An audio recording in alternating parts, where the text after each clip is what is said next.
The story begins one hot night in the height of summer. A girl was on her usual way back from a walk under a big round moon. A girl with long blonde hair approaching a house stands at the entrance with a man in a dark brown cloak with a hood covering his head. A young man opens the door for them and wonders why Prince Siegfried has arrived. For the girl, this situation was already different from what she was used to. A man with yellow hair and bright orange hair asks the man in the cloak about why he arrived now with his sister, if he was supposed to arrive on a horse-drawn carriage. The man answers him that the reason for his appearance is that he was attacked, and the circumstances will be explained later. The girl listens to what he says with interest, and wonders whether she should play along with Prince Siegfried. Clenching her hand into a fist below, the girl thinks about whether or not she was accidentally reborn in the novella. Reborn in the novella, she met the main male character, a prince with slightly curly black hair. A few hours before, the girl walks through the city at night, the houses with many windows illuminated by a large round moon. She puts her hand to her chest and covers her eyes, wondering if it's summer. She is forced to think about it by the intense heat. As she is walking along, a man in a cloak comes out of the corner with wooden barrels on his sides and runs towards the girl. Noticing the mysterious man crashing into the girl's shoulder, she is very frightened, her eyes rounded with fright. Because of the pain from the blow to her shoulder, she grasps it with her other hand, holding a white handkerchief. The girl asks him indignantly who he is, why he doesn't look around, and what he uses his eyes for if he uses them as jewelry. The girl continues to hold onto her shoulder, which has begun to tingle with pain. She looks at the man standing in front of her and doesn't understand why the blow was so strong if he looks slender. Covering his face with his hand, the stranger asks the girl to leave him, as he doesn't have time to explain anything. However, she is not satisfied with this answer. The girl peeks into the hood to see his face and asks him to wait before leaving to apologize. It seems unfair to the girl that he just wants to leave without apologizing for pushing her. The man ignores the girl and heads forward, trying to get away from the girl, but he fails to do so because she is blocking his way by putting her arms out to the side, making a barrier, trying to draw attention to herself. She doesn't like that the man can't hear her. After failing to apologize, the girl starts yelling at the mysterious man in the raincoat for being too rude to her. Even more angry, she again puts her hands away without letting go of the handkerchief and declares that she will not forgive rudeness in her direction. The man is surprised by the girl's reaction. He starts to walk away again, but he fails again as the girl starts shouting and attracting people, demanding to stop the man and fence him in. In this way, the girl points out his disrespect towards her. The girl is amused by the situation, so she starts laughing while twisting a strand of her long golden hair with one hand. Suddenly, someone starts tapping the girl's wrist with their finger. The man threw a glance with his violet eyes at the girl and grinned, noting that everything happened just as she had said to do. A girl and a mysterious man in a raincoat are increasingly surrounded by a gang of tough men with guns in their hands. The girl, angry either at herself or at the man, guesses that he is being chased, and she did not realize it at once. Meanwhile, the man starts to leave the gang and the girl, drawing her attention to the situation, although he warned her. And while he is angry at the whole situation trying to get away, the girl yells back at him, asking why he couldn't tell her earlier that he was being chased, only to reply that he just didn't have time. The man, without turning around, tells the girl to run away from this place and people immediately. Without taking any action, the girl asks him a question about what he is going to do now. At this question, he turns to the girl. She continues to say something in the man's wake as suddenly someone's hand starts to reach for her head. The bandit grabs the girl by her golden hair and pulls her back, saying he likes pretty faces. At the same time, a man in a raincoat runs up to them.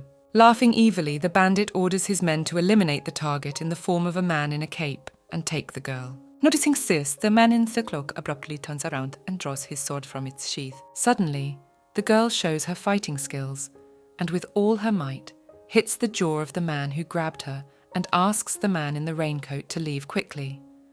The rest of the gang is shocked by what they see and worried about the boss. They rush to their boss and start crying, sitting on top of him, one of them resenting the fact that the girl damaged his brother's precious chin with one blow. Behind them, the girl covers her mouth with her hand and instinctively clenches her other hand into a fist from nausea and stands next to the man, who realizes his help was not needed and puts his sword back in its sheath. The man pulls out a dagger and stands in front of the girl, telling her that she must run and that it would be best to call the guards on the way.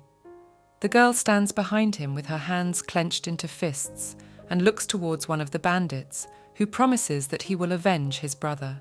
A girl asks a man what she should do if she doesn't want to run away alone.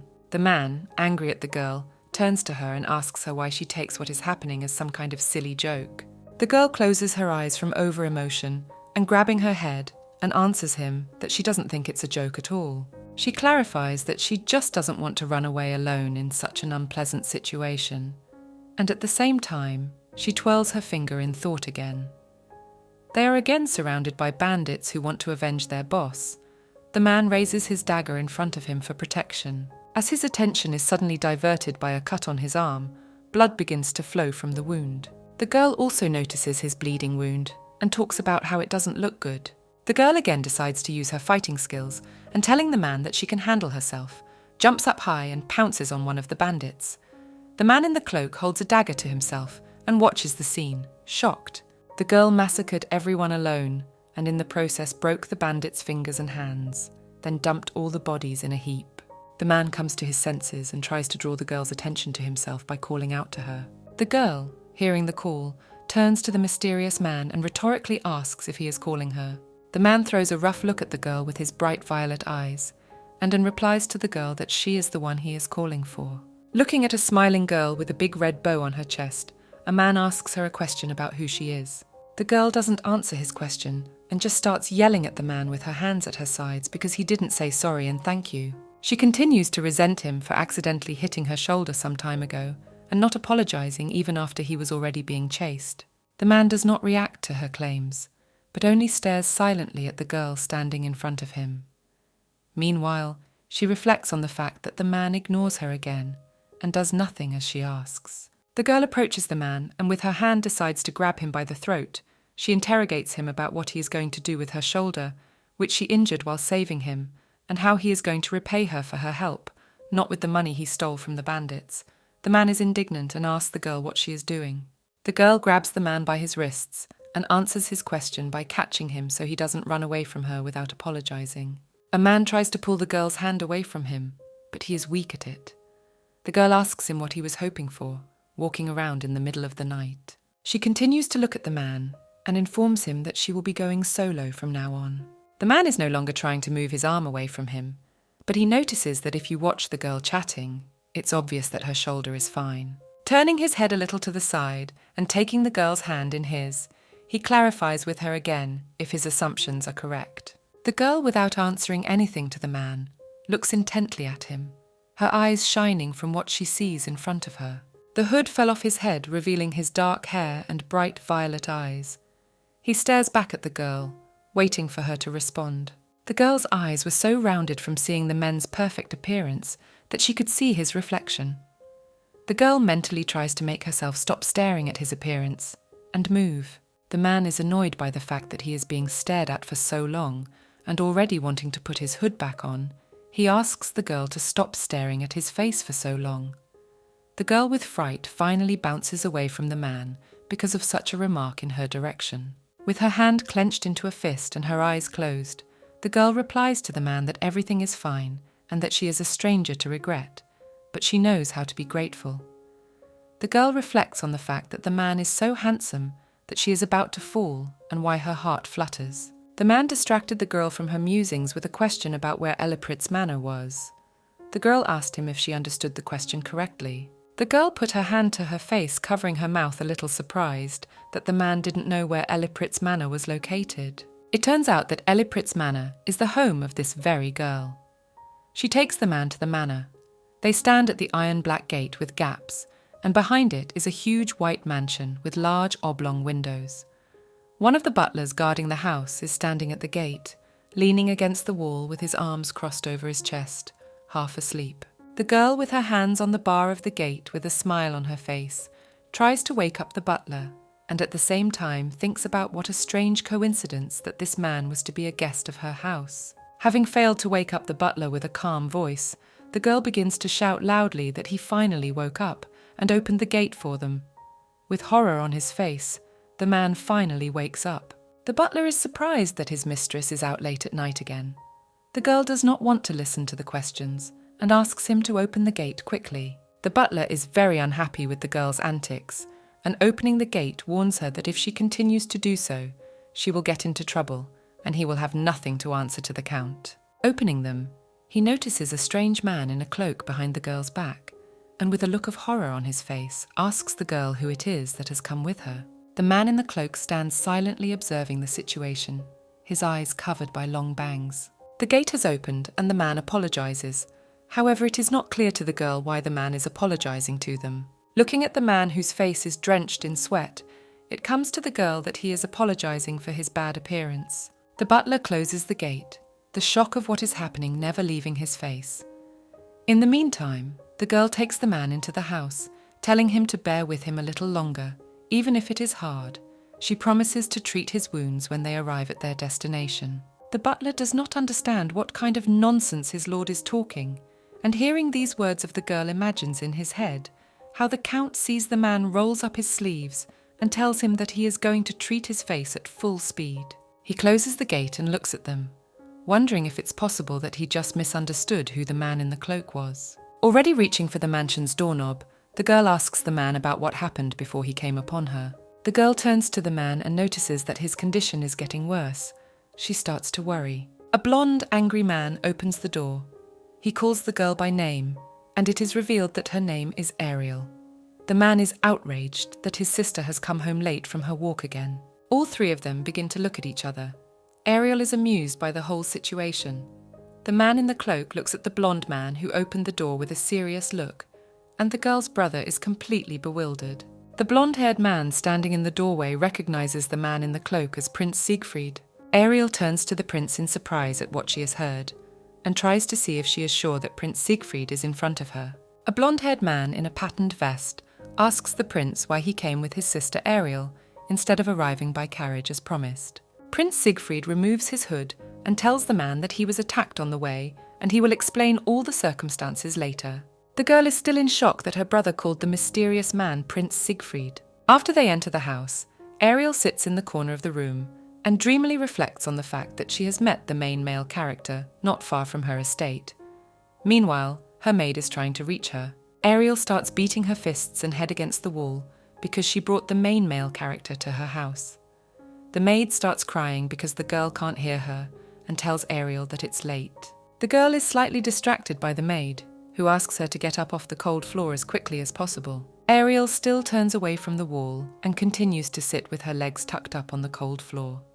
The maid raises the girl's hand so that she can finally get up and go to her room from the landing. At this point, Ariel's tears start to flow, and she looks away from the maid with a piercing gaze as she continues to insist that she should get up and go to her room.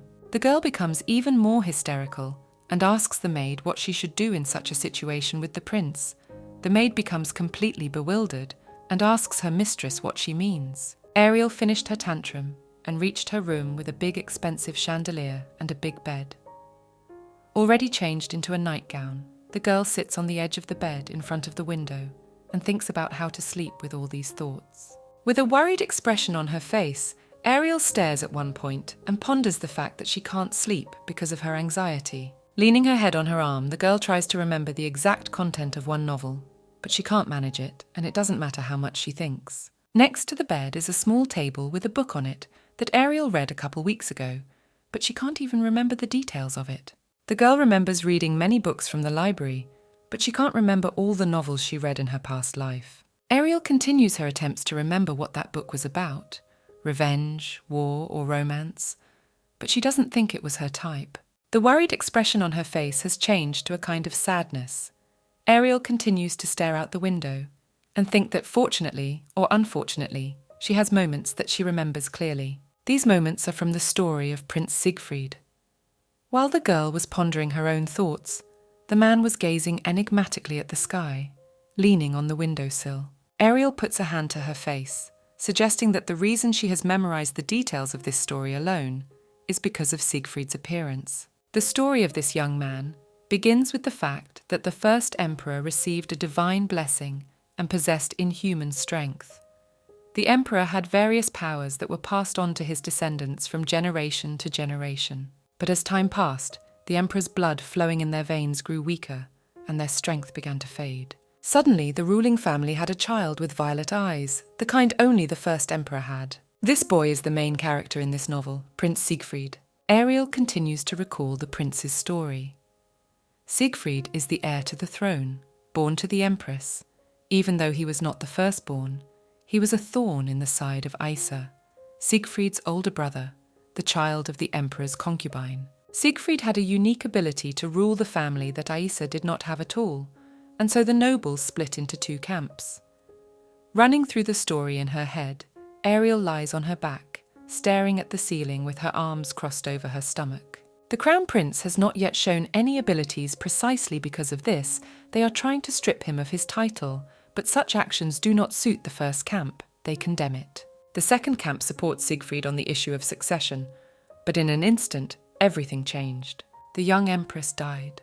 On that day there was a severe fire in the palace that took her life. The nobles who were loyal to the empress asked for an investigation into her death, but the emperor didn't pay any attention to their requests. It was as if he was waiting for this to happen so that he could give the empress's throne to Aisa's mother. Siegfried was only a little over 10 years old when the empress died. Ariel, remembering the details, turns on her side, tired of lying on her back. The story continues with the fact that since then, the body of the empress is known to rest in the county of Blanchie, at Siegfried's relatives on his mother's side. But nothing has changed, as if no one knows the truth. It is clear from history that Prince Siegfried wants to take the throne, but when he returns to the palace, there will no doubt be rivers of blood. The girl slowly begins to fall asleep under the incessant stream of thoughts. She knows that in the original story, she will become the Crown Prince's bride. Ariel reflects on the fact that she absolutely does not like the power struggle, and from the beginning, she did not want this engagement, and does not quite remember what will happen to her in the story. The girl doesn't want to get caught up in this fight, but she remembers something and covers her mouth with her hand in surprise, and her eyes are around it. She remembers what Siegfried was considering her, and maybe she just has a bad first impression of him. Ariel is even more horrified at the thought that maybe she didn't give the prince a chance without realizing it, even though she saved him and took him to her home. Soon, a week had passed since the beginning of Ariel's excitement over the story, and the very prince who had arrived at their estate. The girl is lying on her bed with her head on her arm, reading a book and thinking about the fact that she has not seen Prince Siegfried with one eye during this week, and she is getting annoyed. In the last few days, Ariel had only seen the doctor enter his room with a suitcase and leave. She closes the book angrily, trying to convince herself that she is worrying about this for nothing, since Siegfried doesn't show up at the manor at all. Suddenly, her thoughts are interrupted by a loud knock on the door. Ariel, dressed that day in a blue shirt and black vest, answers the knock by allowing the person behind the door to enter. A maid bursts into the girl's room, calling the girl "my lady." Ariel looks smiling at the maid and asks her what she wants from her. The girl's books are scattered all over the room, where she tried to find the information she needed. The maid looks around the room, noticing the mess she has made. She smiles sweetly and raises up her hand in which she holds her cleaning tools. In one hand a brush, and in the other a white dust rag. The maid approaches the girl and starts demanding Ariel to leave the room so that she can clean it. Ariel sits on the bed with both hands clutching the book to her chest, dumbfounded by the maid's assertiveness. Ariel tells the maid to wait with the cleaning as she wanted to sit in her room and think about things, and just relax with a good book. The maid kicks Ariel out into the hallway, and looking out from behind the door, and looking at the girl with her bright green eyes, asks her to leave the room and find another place to think and read a book, as she can't put off cleaning any longer. Closing the door to the room, the maid warns her mistress not to even think about coming here before dinner. Ariel continues to hold the book, and resents not being allowed to stay to ponder in her room. The girl goes to look for another place to do her business, and goes outside. As she walks with her thick-heeled brown shoes on the green grass, she mutters to herself that there is nothing better than her own bed. Holding the blue book and a handkerchief in one hand, Ariel, and putting her other hand behind her head, examines the place she had taken to looking for a normal place to think. Looking out from behind the wall, Ariel notices a small greenhouse for plants, and remembers that there is an open area behind the manor, the perfect place to lie on the grass and read. The girl heads to her destination and thinks about the fact that this place is not bad since no one goes here. Suddenly her eyes rounded at what she saw in front of her. Ariel sees Siegfried in front of him. Having dropped his training wooden sword, he looks at his arm. It is bruised. For this he curses his older brother Aias. The girl is concerned about Prince Siegfried's condition. Looking at him, she wonders if he is hurt. Ariel decides that she has come here at a bad time because she heard the name of the Crown Prince Asa and decides not to make him angry. The girl still caught his attention casually though, and Siegfried was distracted from his aching arm by Ariel. Ariel is startled to be noticed and grabbing her skirt fussily curtsies. She starts to smile widely, and since she's been noticed, she decides to say hello to the prince. Siegfried, continuing to hold his hand by the wrist, stands up from the ground and looks towards Ariel, who still can't recover from her surprise. The prince decides to stare at the girl silently and intently, which seems strange to her. Ariel starts laughing and asks Prince Siegfried if he hurt himself and if he's okay. Clenching his hand into a fist, he replies in a gruff tone that he's hurt himself, but she shouldn't worry about that. The girl does not believe him, as she has just seen the man twisted in pain. She hands him her white handkerchief and asks him to at least accept it. Siegfried doesn't want to accept help, and holding up his hand again tells the girl not to pay attention to it. Ariel doesn't like that answer. She doesn't understand how you can respond to people who express concern for someone's life. She's ashamed of him. The prince, ignoring the girl, reaches down to the ground to pick up his practice sword. The girl watches his actions with concern. She doesn't understand how Siegfried is going to train in such a state. The time is nearing evening, and Ariel, watching Siegfried, keeps remembering and reading the story about him. According to the story, the prince will become a swordsmanship genius and even return from the war a hero. Then maybe she shouldn't worry so much about him. Ariel is too eager to read. She decides to observe the prince leaning on his arm. Seeing the prince trying to learn swordsmanship, her eyes rounded with surprise. Surprise is replaced by disappointment. She doesn't realize what she just saw. It's weird and not comparable to the story. In the book, it was written that Prince Siegfried has no equal in swordsmanship, but what she sees is quite the opposite. Covering her mouth with her hand, Ariel said quietly that the prince was not very good at swordsmanship. Siegfried, however, heard this and was greatly angered by this assessment. Siegfried turns to the girl and asks her about what she just said about his skills. She's horrified to be overheard. In Ariel's mind, she starts to think that it was just a rumor and it was an accident. In a panic, she starts to apologize to Siegfried. She rises from her seat and guiltily lowers her head, standing in front of the prince to explain to him that she didn't mean it, and at that moment thinks that she didn't want Siegfried to hear. She said it very quietly. Ariel concluded that he had very good hearing. Siegfried stares at one point for a long time with his wooden sword resting on his shoulder. After pondering for a moment, he replies to Ariel with an angry look on his face that he's not going to accept an apology for such a thing. Without taking her eyes off the prince, the girl apologizes again for apologizing. They stand opposite each other in the evening sunlight. Ariel explains her words by saying that she just heard that the prince should not say hello, and she also thinks that he hurt his wrist. Then she adds that even if his injury is not terrible for him, if nothing is done, it can only get worse and it is worth calling a doctor. Siegfried angrily asks why the girl is so interested in him. Ariel is stunned by this question. The girl tells the prince that she would like to ask him something before she answers his question. Clutching the book in her hands at this moment, she reflects on the fact that Prince Siegfried in the novel is very cold, but one thing she cannot understand. When she finishes thinking, Ariel asks him what she has done wrong, that he treats her badly. She doesn't understand why he's hostile to her if this is the second time they've seen each other in their lives. Ariel assumes that Siegfried doesn't know that in the future she will become the crown prince's bride if everything goes as in the original novella. Sticking his hand in his pocket and not removing the sword from his shoulder, the prince replies that for him to hate her, she has done nothing of the sort. With a smile on her face, Ariel asks Siegfried what's the matter if she hasn't done anything to him, to which he replies that he just doesn't like her. Ariel was surprised to hear that answer, but it didn't hurt her. She asks if there is a reason. Siegfried turns away from the girl and replies that there is a reason, but he was in a bad mood when he saw her at Ellepritz Manor. Ariel tries to clarify in what way he was out of sorts, to which she gets a rude reply from the prince, indignant that she will have to explain this as well.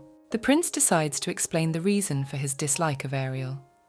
That night, when they went to the manor house, he could not see the girl's face accurately in the street. Continuing to explain himself, Siegfried talks about how when they entered this manor and he could see Ariel in the light, he began to choke and felt nauseous. It turned out to be a terrible sensation for him, and he had never felt anything like it before. That day he was escorted somewhere from the girl by her brother. Ariel's face drooped as she pondered whether the fact that he had felt bad at the time was actually the reason for the reaction. She almost said those words out loud. Siegfried looks at the girl and asks what is wrong with her face. And on their first meeting, Siegfried was indeed out of sorts. But it's still odd for Ariel that he didn't take a liking to her for such a reason. Outraged by this, the girl almost shouting asks His Highness how he feels looking at her right now. Ariel keeps asking the prince if he's nauseous, if he's choking, if everything is the same as the night they met. Dumbfounded by such questioning and reaction to his words, the prince looks at the girl standing before him with rounded eyes. Ariel starts demanding to tell her everything right now without hiding anything, whether or not she also disgusts him. The prince responds to Ariel by saying that for some reason he doesn't feel that disgust this time. The girl calmed down and realized that it was not about the original plot. It turns out that she was worried for nothing, and she felt much better. While she is immersed in thoughts that she was worrying for nothing, as suddenly Siegfried asks for her forgiveness. These words distracted Ariel from her thoughts. She is surprised to hear what he just said, to which Siegfried apologizes again for crashing into her. The girl is very surprised that he apologizes to her a week later. She smilingly answers him by saying that she thinks the situation of the night he crashed into her is understandable. Ariel goes on to say that there was nothing to apologize for, since he was in a difficult situation. The girl asks the prince's permission to ask him what happened, to which he answers her in the affirmative. And what happened was that the crown prince and his brother Aisa tried to poison him that night. Ariel ponders his words. She can't believe that the crown prince tried to poison Siegfried, as he acts as if nothing supernatural had happened, and remembering that she had spoken her previous thoughts out loud, she is glad that no one heard them. The girl tells the prince that he looks much better since that day, and should go out more often. Siegfried sits down on the ground and continues to talk about that night. The prince knew that sooner or later he would make up his mind to do so. Judging by the fact that he was still struggling to hold even a wooden sword, he still hadn't fully recovered from that week. After listening to the prince, Ariel offers to at least wrap a handkerchief around her wrist so that the wound will heal faster. The girl starts to wrap a handkerchief around his hand, but Siegfried resists and asks her to stop doing it. Ariel ignores his request and asks Siegfried not to move. The prince looks at the girl in bewilderment and asks her what she is doing and why. Having stopped resisting, the prince accepts the situation and watches Ariel bandage his palm with interest. Prince Siegfried remarks that this is not the first time the girl has had to do this. Ariel replies that how can she belong to the house of Elipritz and not know how to handle this? She tells the prince that her brothers are knights, and they often have these kinds of injuries, and things like bandaging are a habit, though her younger brother has not yet officially become a knight. Ariel, smiling sweetly, tells the prince that if his arm suddenly hurts, he should let her see it. Siegfried thanks the girl for her concern. She asks the prince if he plans to stay on the grounds behind the house.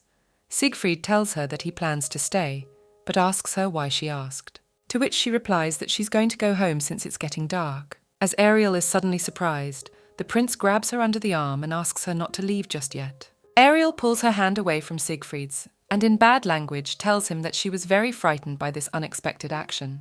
Realizing what she has just said, she lowers her head guiltily. Siegfried is stunned at what he has heard, not expecting the lady to say such things, and does not believe what he has heard. The prince asks Ariel what he meant by those words. Before he can say anything, the girl closes her mouth frightenedly and says that it is not appropriate to use that kind of language. Taking her hands away from his mouth, he asks Ariel why, then she says those words if he is not allowed to.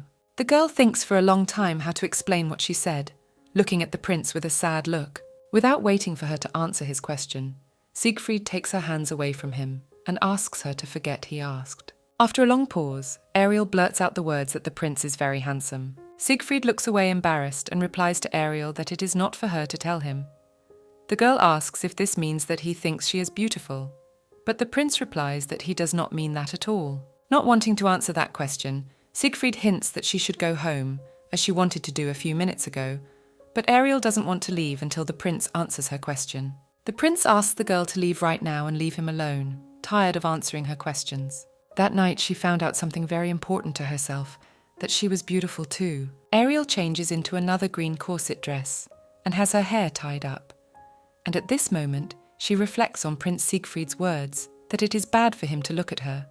She thinks that the prince does not know anything about beauty. The girl has finished packing and is ready to go out. For the first time in a long time, we're deciding to get out. She comes to a bar at night where men sit at round tables and food is frying behind them. Ariel sits down at the bar and beckons to the owner of the establishment. Suddenly she notices that she forgot to bring her purse from home. When she approaches the bartender, she asks to borrow a drink. Wiping the glass, he replies that she can borrow the drinks, as she works for the count, so she will definitely pay back the money. Unexpectedly, a hooded man with white hair walks up to Ariel, puts a bag of money on the bar, and says he will pay for her. She turns around with joy in her face and asks the man if she can really drink everything.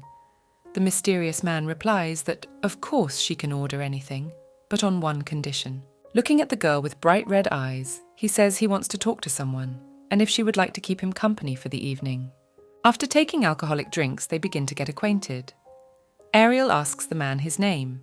He replies that his name is Killian Epelion, and asks the girl a question in return. She gives her full name, but realizes that she accidentally gave her real name, and in an attempt to rectify the situation, shortens her name to Elle. Killian replies that it's a pleasure to meet her by her full name, but Ariel corrects him to her shortened name.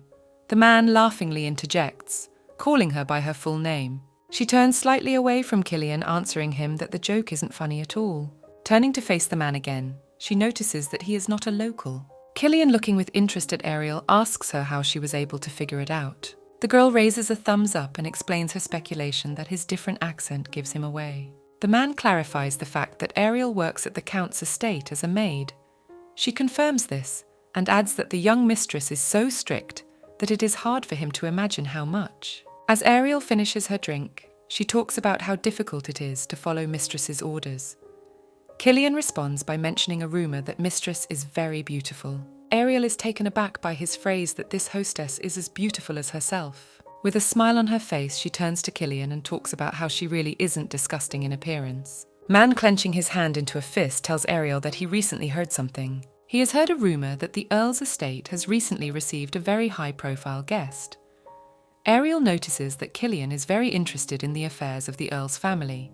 The girl thinks to herself that he is digging suspiciously deep and why he needs this information. Taking the bottle of liquor in his hands, the man explains his question by the fact that, in his opinion, many commoners follow the life of the nobles. Ariel does not believe in his words, as indeed many people showed interest when she said that she works at the estate, but not as strong as Killian. And moreover, he is not a local and still knows about the guest in their house. Pouring a drink into Ariel's mug, the man asks if she can leave the manor at such a late hour. The girl tells him that she can leave the manor, but as long as she is not caught doing so. Killian, mentioning that he has heard that the Count has very serious guards, asks her if she is using a secret passage. Ariel responds by telling him that if she tells him about it, the exit will no longer be secret. During this conversation, they hardly ate any food, but drank a bunch of bottles of liquor. Killian notices that the girl is already starting to yawn, and suggests leaving the establishment, as she has had a lot to drink, and is probably feeling very tired. A man holds out his hand to Ariel and offers to walk her home, but she refuses, saying there's no point since she doesn't have far to go. Late at night they do leave the bar. Killian follows Ariel and insists on seeing her off since it is late and dark outside. Ariel turns slightly toward Killian and politely refuses, saying that pushy men aren't cool. A little upset at being rejected, the man replies that there is nothing he can do about it, but warns that the streets are dangerous at night and asks Ariel to be careful. The girl leaves, saying that she had fun with him and hopes that he will return home without any problems. As Killian turned to leave, a parchment bound with a red ribbon fell out of his pocket. Ariel notices this and bends down to pick up the package and asks the man to stop because he dropped something. Killian turns around to pick up something he dropped and asks Ariel to give the note back, as it is very important. But she does not listen to him and unties the red ribbon and unfolds the paper. She is shocked by what she sees, as there is a portrait of Siegfried. Afterwards, she smiles sweetly and apologizes to Killian for looking at the contents without asking. Holding the note in her hands, Ariel explains to him that when she picked it up, the ribbon had come undone, so she's going to retie it. After tying the note back with red ribbon, the girl returns it to Killian. And before he leaves for his estate, he says goodbye to the man and thanks him for paying for all the drinks and food. Turning away from him, the smile from her face sells, and her fists clench into a fist from fear. She doesn't understand why the note was a portrait of Prince Siegfried, and why Killian would want it. Clutching the portrait paper, Killian looks in the wake of Ariel fleeing into the house. When the girl arrives at the manor, she goes to Siegfried's room and tries to wake him up to warn him of possible danger. Ariel starts knocking on the door. She still manages to wake up the prince, and he asks who is knocking so late in his room. The girl says her name and reminds him that she gave him her handkerchief, and they talk to him a lot. The prince asks to wait. Ariel, tired of standing, squats down while waiting for an answer, and thinks that Siegfried is not the time to relax, as a suspicious person is looking for him. She is sure Killian wants to find him, but the question is, who the mysterious man really is. Finally opening the door in a half-asleep state, Siegfried asks Ariel if she knows what time it is.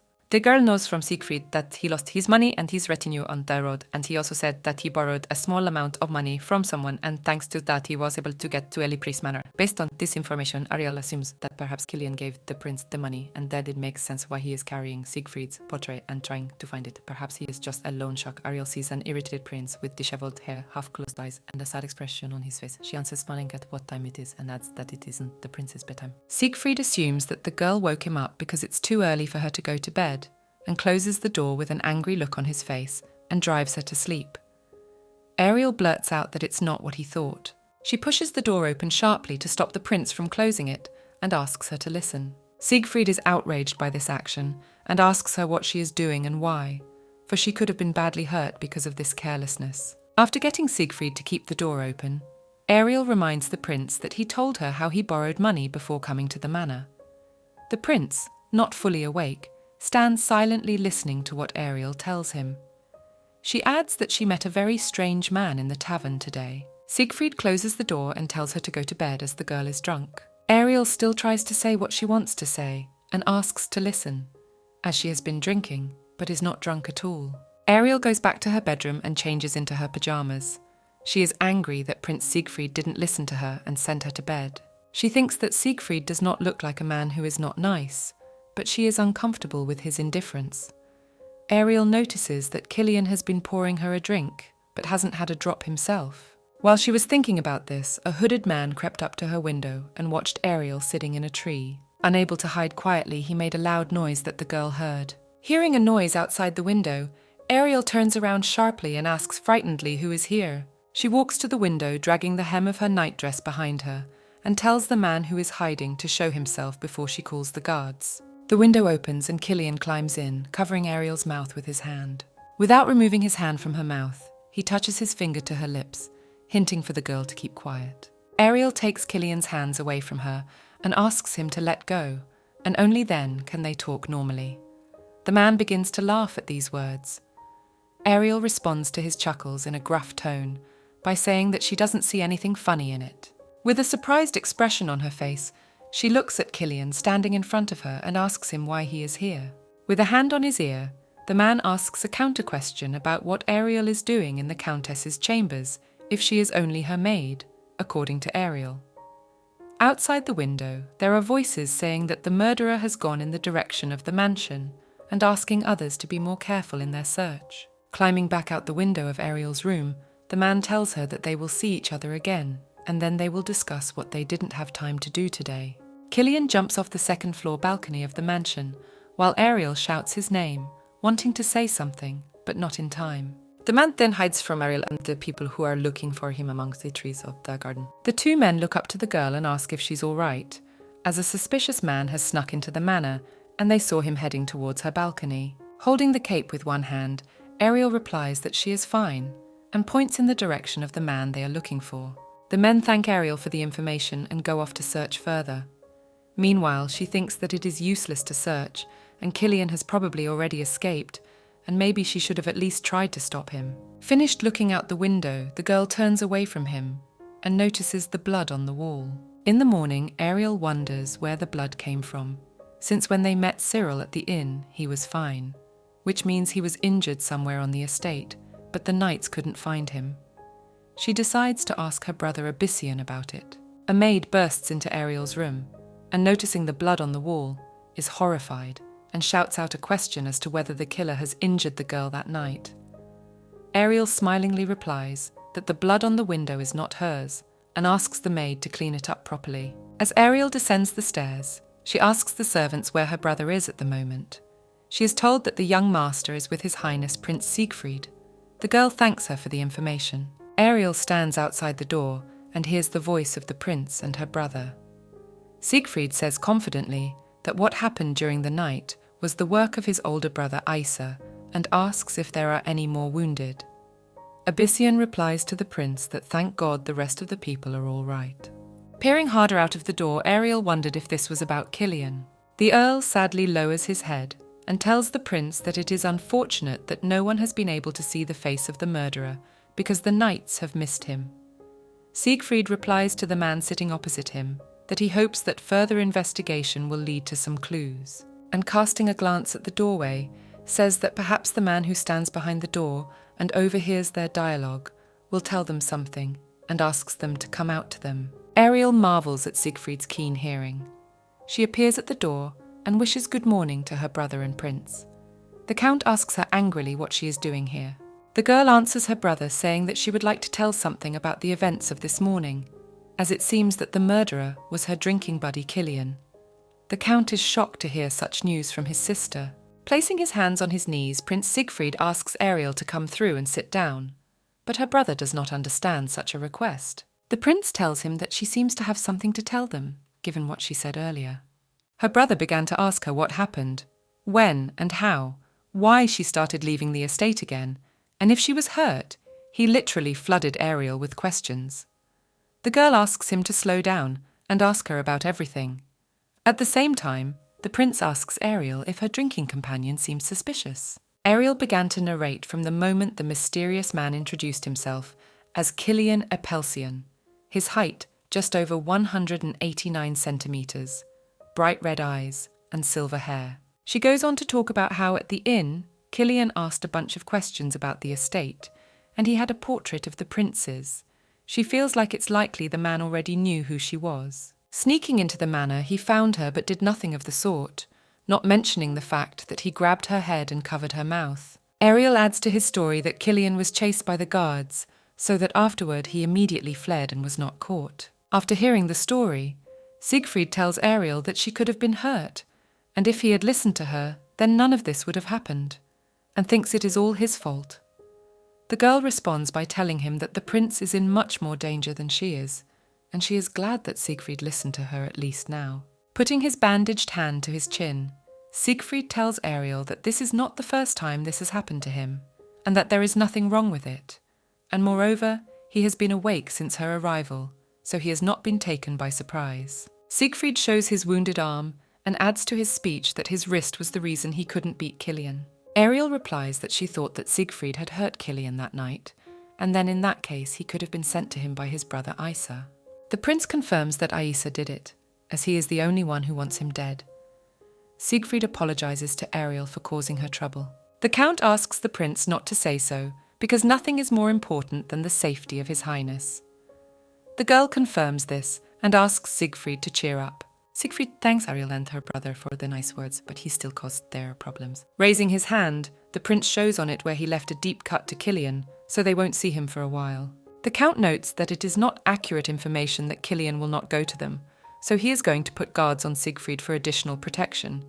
But the prince replies that he can defend himself. He assures Sir Abyssian that there's no reason to be so worried about him. After listening to Siegfried, Ariel looks at him admiringly. The prince looks back at her and smiles a very warm smile, then tells the count that it is his sister who needs an escort, as she has seen the attacker's face, and therefore it is clear that she will be hunted by his enemies. Ariel asks not to worry about her, as she can take care of herself. At this point, she thinks about the fact that such protection is not beneficial to her, as it will be difficult for her to get out. Siegfried advises not to give up the guard's protection, as he's really worried about the girl's safety. She denies that she needs protection, but the prince insists that she does. Ariel wonders why he thinks she needs protection. After finishing his tea, Siegfried puts the cup on the table and asks Ariel not to be stubborn and just agree, because if something happens to her, he will be responsible. Ariel tucks her hair behind her ear and agrees to be guarded, but only until Kilian is caught. Siegfried glances approvingly at the girl and then thanks her that because of her warning during the night, they were able to avoid the worst and the prince is still alive. Ariel is amused by this gratitude, as she did not think she would ever hear Siegfried say that. The prince turns away embarrassed and asks the girl not to smile and asks her to leave as he has finished his dialogue. A girl sits in her room and contemplates while several maids clean her room. Resting her head on her arm, she thinks about the fact that since Kilian's attack, Prince Siegfried has been very focused on his health. Ariel is bored sitting in her room and decides to go to the landing. There she continues her musings. Because the prince has taken care of his health, they have not seen each other for 2 weeks. Leaning on the railing, Ariel starts to cry because she can't go outside because of the escort and can't admire Siegfried's beautiful face. She can't understand why life is so hard, but she is sure that if she waits a little longer, there will be a holiday on her street too. On this day, the annual Ellepritz festival begins. At this festival, there will be a hunt for mythical sirens, so everyone drinks and eats well. Ariel is sure to cheer herself up. A blonde-haired young man in a blue suit comes out of his room and is surprised to see Ariel standing on the landing outside his room. He is the youngest son of the Ellepritz family. His name is Miliad. Ariel asks him in return why he is at the manor, if she has not spent all the money on her games again.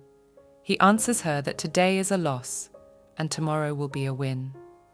Ariel asks him to tell her straight up what he's forgotten here. After she stops listening to Miliad, the girl is distracted by the maid and asks if her dress for the festival is ready. The maid tells her that it is ready and that she is not of high birth.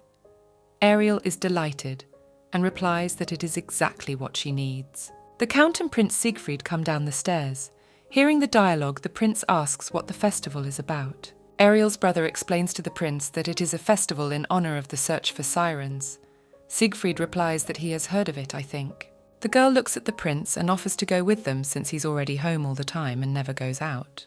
The prince rejects the idea because he doesn't like noisy places. Ariel is not surprised by his refusal, as it is hard to imagine a man with such an indifferent face enjoying the atmosphere of the festival.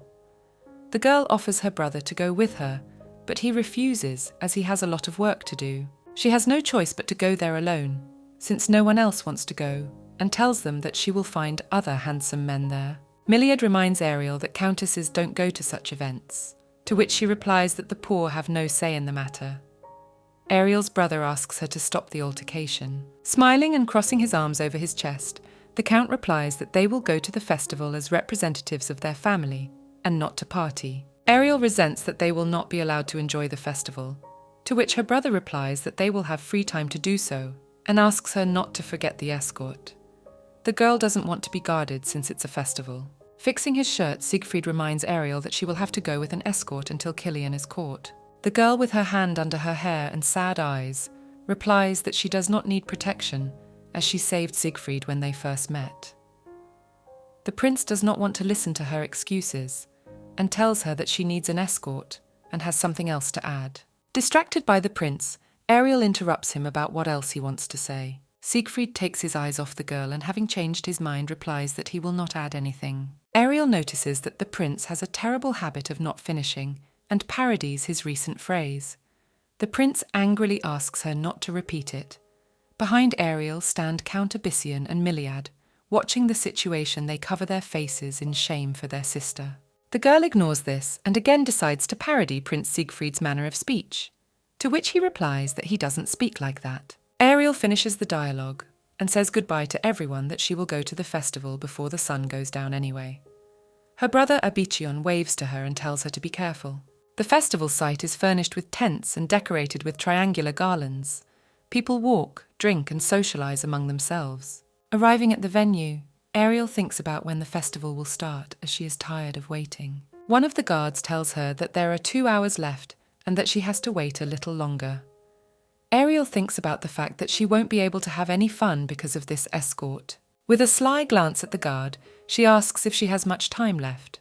She is told that she does. Ariel asks the guards to wait here while she changes clothes, because she won't do it in public. The guards agree to let her go. The girl is changed into the clothes of a commoner and is musing aloud that she almost died of boredom. She's been waiting for this festival for a very long time. She peeks out of the tent to check the situation and decides now is the time to go. While the guards stand with their backs to the tent and talk amongst themselves, Ariel manages to escape from them. She rejoices in running with her hands in the air as she now has 2 whole hours of freedom. Realizing that the Countess is in the tent for too long and does not answer them, one of the guards decides to check the tent, but sees no one there. On the small wooden table is a small note left by Ariel. The guard picks it up off the table and starts reading it. It says that they don't have to worry about her, because she'll be back before the festival starts and she'll be fine. After reading the note, the guards start yelling Ariel's name very loudly. Meanwhile, the girl hiding under a modest outfit wanders among the alleys and thinks that she has wandered to the wrong place, as there are very few people here. In the meantime, guards are looking for her all over the area. Ariel notices them and thinks that 2 hours have passed and she should go back. She finds it strange why these knights from her family are in this strange alley. They're discussing the prince among themselves. After hearing their dialogue, Ariel tries to figure out if they are talking about the prince and what is going on, since Siegfried said he will not come to the festival. While she was listening to the knights, some man passing by grazes her shoulder. She apologizes for not seeing him and interrupting. She looks up and sees 2 tall men carrying something very heavy. One of them turns toward Ariel and gives her a stern look, squinting his eyes. The girl realizes that something is wrong because there is nothing in the direction they are going with that strange bag on their shoulders. After not much thought, Ariel's eyes rounded with fear as she thought of something terrible. The men head at a fast pace to a dark and hidden place with a huge sack of flour or potatoes, but it is so heavy that even the 2 of them can't carry it. Ariel is standing behind them, watching them, and thinking that this is definitely not what she expected to see at the festival. The girl is trying to figure out what's in that huge bag if it's so heavy. Suddenly she notices a hand tied with a handkerchief taken out of the bag. Ariel covers her mouth with her hand in horror, realizing that it is the same handkerchief she gave to Prince Siegfried as his body is being dragged in the sack. Hearing a small noise, the man who is dragging the bag turns back but sees no one. Ariel manages to hide behind the corner of one of the houses while continuing to cover her mouth. She's not sure what's going on, but she doesn't think she's going to sit still and thinks about calling the guards. Not letting the suspicious men out of her sight, Ariel thinks that there is no time for inaction in case she misses them again, as it happened with Killian. Meanwhile, sitting on a rooftop watching the girl is the same red-eyed man named Killian. Ariel decides to climb a tree and watch them from the top. She assumes that if Siegfried is really in the bag, it is unlikely that anything terrible will happen to him, as he is a prince and the main character. But he is definitely in danger, and so she needs to save him. One of the men tells the other that the boss is coming soon, so that's it for now, and they can go. The other suggests going out for a drink. His partner agrees, and they go to the festival because they're sure to get a drink there. Ariel stands under the roof of the building and waits for the 2 men to finally flee the scene. When they finally leave, Ariel goes to the barn where the sack with the prince has been thrown. A huge iron chain hangs on the door. The girl notices that they have locked the door well, and it cannot be opened without the key. Then she decides to find another way out. Ariel notices that there is a window at the top, and if she climbs on the bags, she will reach it. Climbing up the heavy sacks, the girl manages to climb through the window into the barn where Siegfried was taken. As she descends, she realizes that it looks like an entire warehouse, and she can hardly see anything because of the dust and darkness. Ariel asks if anyone is here, but no one answers. As she passes the haystack, she politely asks someone to respond. Suddenly her gaze falls on Prince Siegfried. He's lying on the ground with his hands and mouth bound. Ariel comes closer to him and kneels down, asking if he's okay. The prince doesn't answer.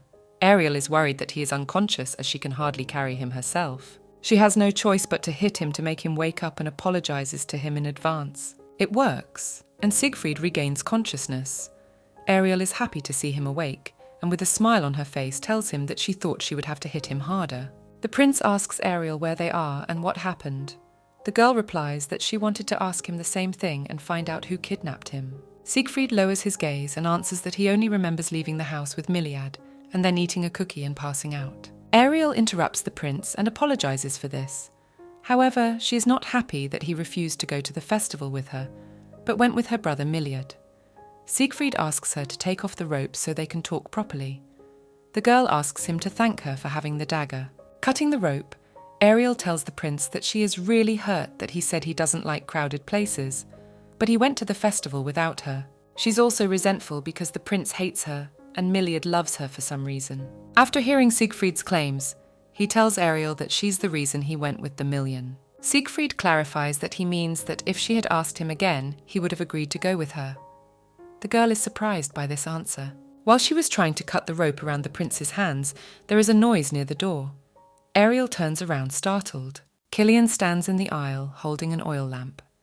He tells Ariel that this is the third time they have met, and it seems to be fate, as it is as if she is pushing them together. Siegfried orders Killian to shut up and asks him about whether the Crown Prince of Isa has hired him. Siegfried looks back at the tall man standing before him with an angry expression and listens intently to what he says. Killian tells the prince that he didn't want to admit that he was hired by Isa and offered a lot of money for his head, so he has to die.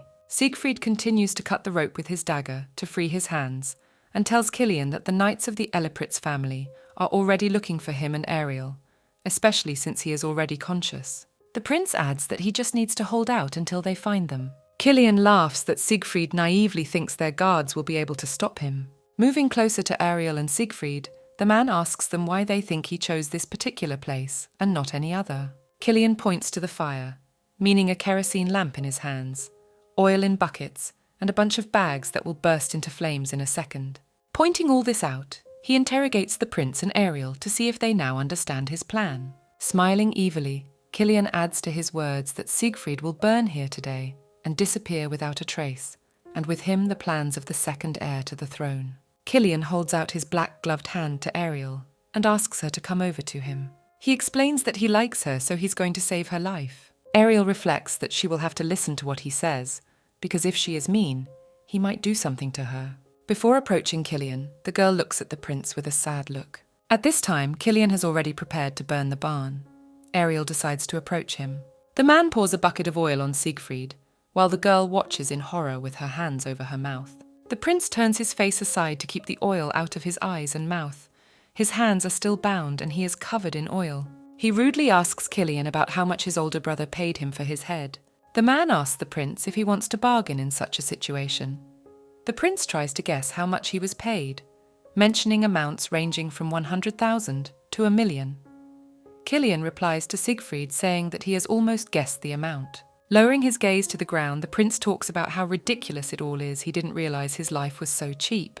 Raising his eyes to Killian, he offers him 10 million, but he will have to kill his brother Isa. Killian explains that they won't be able to make a deal, since he has already received 3 of the 10 diamonds out of his million. Ariel, standing behind him, is surprised at the amount. Siegfried explains that if he becomes king, all the mines will also become his property. The prince adds that Killian does not need 10 diamonds, because if he ascends to the throne, he can give him 100 such diamonds. Smirking, Killian replies to the prince that this offer is already more of a bargain than the past. However, he wonders if there is a guarantee that Siegfried will become king, so he is not going to risk his life for nothing. The crown prince has the support and respect of the noble families, but Siegfried is only hiding and on the run, which reduces his chances of taking the throne.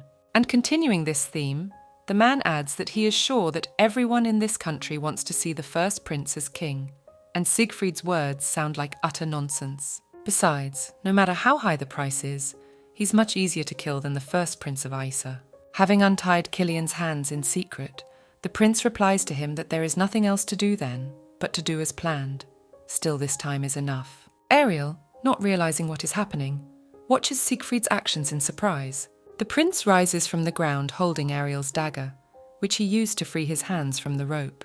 Killian is angry that his plan failed, and Siegfried was able to free himself. He throws an oil lamp on the ground next to the prince so that it breaks and starts a fire. Siegfried skillfully dodges the lamp flying at him. It falls and shatters. The barn begins to burn.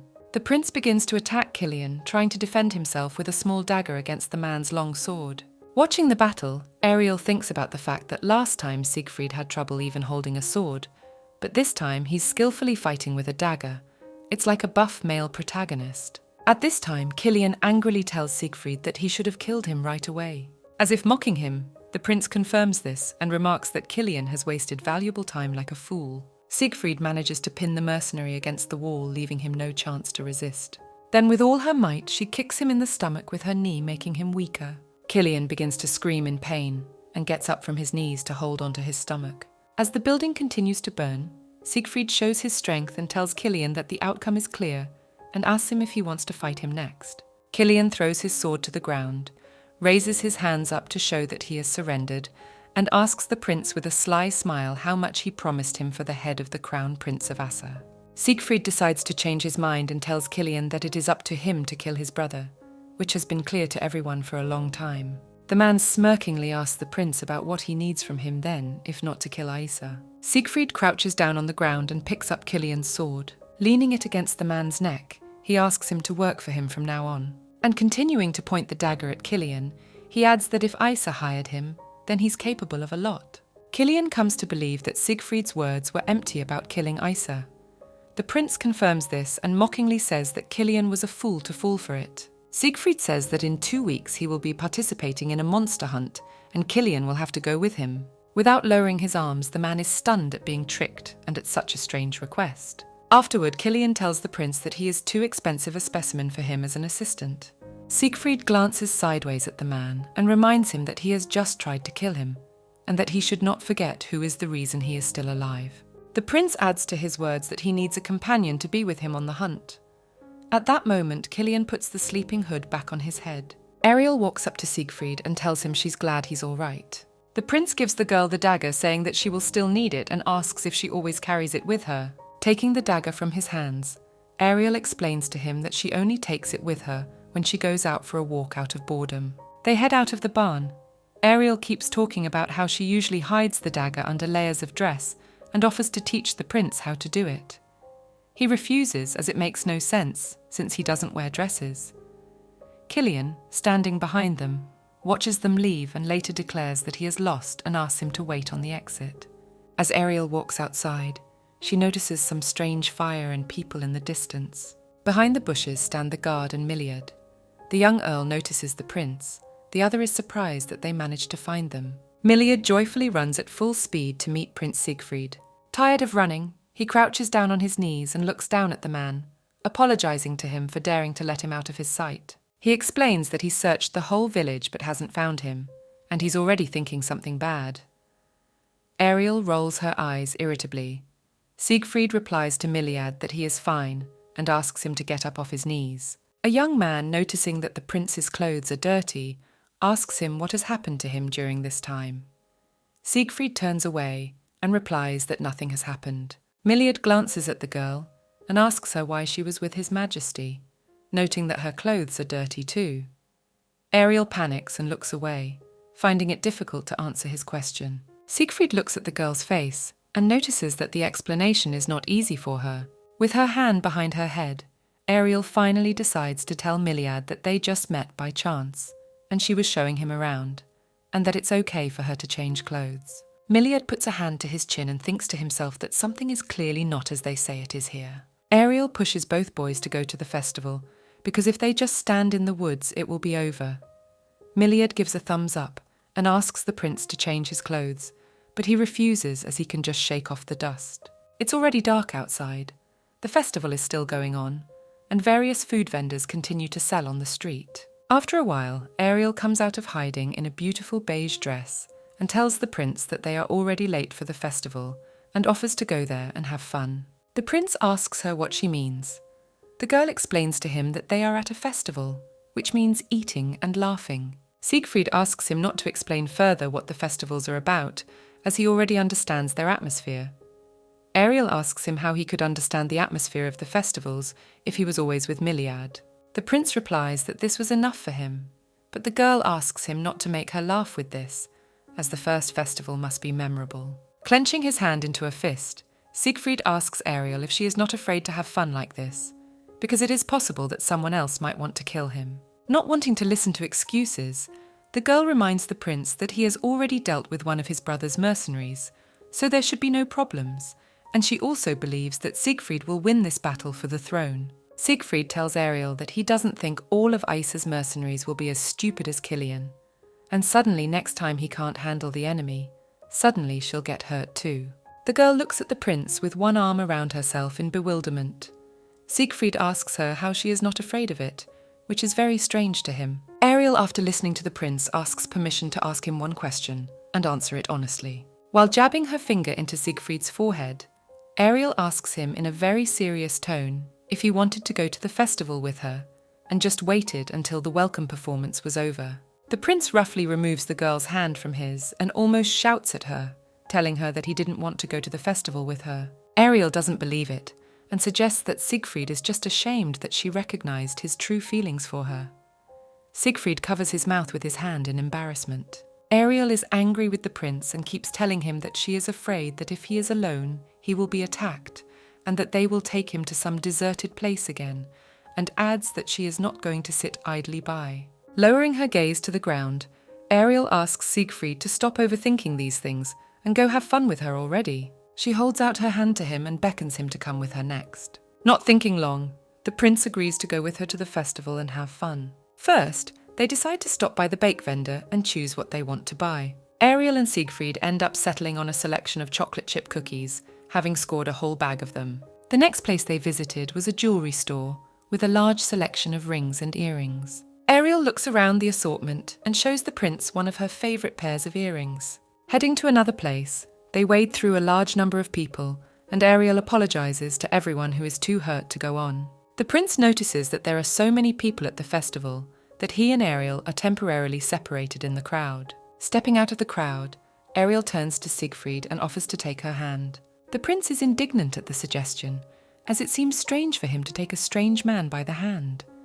Ariel replies that she is not happy about it either, but if they don't do it, they will get lost among people. After a little thought, Siegfried agrees to the proposal and extends his hand to Ariel. In order not to make him uncomfortable, the girl takes the prince by the wrist and asks him if he would be comfortable that way. The prince replies to Ariel that this is more than normal for him, and holding hands, they go off to explore the festival further. Ariel suggests that Siegfried go see a puppet show. Once there, they see two dancing puppets on stage, one in the form of a girl with golden hair, the other in the form of a man in a tuxedo with black hair. Siegfried looks at what is happening on the stage with admiration, and Ariel, watching the puppet show, thinks that the prince is like a child. Siegfried turns to the girl and thanks her for helping him survive. Ariel asks him what he's talking about. The prince clarifies that he thanks her for saving him and for not telling Miliad what happened. Ariel explains that she didn't tell her brother anything because she saw that he didn't want to, but she doesn't understand why. Siegfried looks off into the distance and replies that he doesn't want to make her family worry, as he'll be leaving soon anyway. He adds that this is unlikely to be his last confrontation in his life, so he doesn't want to put them in danger because Ariel could get hurt because of him, and so he thinks it's better for her to stay away from him. Ariel is outraged by this, because if she hadn't found him, it could have been irreparable. She tells the prince that if he has a hard time and needs help, he can just ask for it. The prince responds by saying that the most important thing is to survive and then to protect others. But Ariel insists that in difficult moments, you need to rely more on others, and asks him not to make up excuses, because she is a lady from the Elipritz family and is not going to just sit nicely when such things happen in the world. So she asks him not to be afraid to ask for help even if it's hard, and assures the prince that they'll get through whatever happens. Ariel notices that the prince is only 15 years old, which means he needs adult help.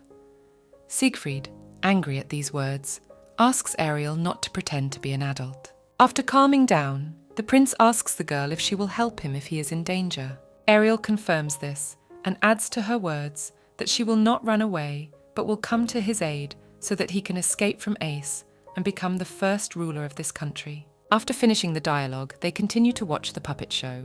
At this time, Prince Siegfried is pondering something with his hand to his chin. Ariel notices this and asks him if he has anything to say to her.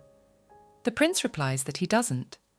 After thinking about it, he asks Ariel what she wants for her help to him and points out that she can ask for anything.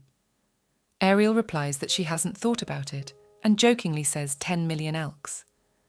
It has been a difficult day for them, but for many it has brought joy and pleasure. The next day, Ariel walks out of her room in a lush floral dress and reflects on the fact that she is very tired from yesterday's outing. Along the way, she meets her brother Miliad, dressed in a black and white suit. He starts flattering Ariel about how beautiful she is today, and how beautiful she is. The girl realizes that her brother obviously wants something from her, and asks him to stop complimenting her and get to the point. Miliad asks Ariel if she remembers Baron Helix, since she used to see him. Ariel replies that she remembers him, since he and Miliad are two peas in a pod in the money games, and asks her brother what he wants from her. He asks her to meet Baron Helix because he played him. Ariel refuses and sees no reason why she should do it for him. The young man explains that she will just have to have lunch with him. Ariel asks her brother if he has accidentally decided to cover his debt in exchange for the Baron's date with her. Miliad confirms his sister's hunch. Ariel doesn't take long to smile and clench her hands into fists and swing for her brother. Miliad, frightened, asks her sister to use words instead of hands. The girl does not like the idea and asks her brother how he is not ashamed to use his sister in such a way. Protecting his head with his hands, the young man asks Ariel to calm down, as he only wants her to go on a date before she gets old. Not out of combat readiness, the girl angrily asks her brother, since when Baron Helix is considered a man if he is 3 years younger than her. Miliad proposes to her sister to get engaged to the Baron, but Ariel flatly refuses the proposal. Miliad doesn't understand why she refuses and asks for a reason.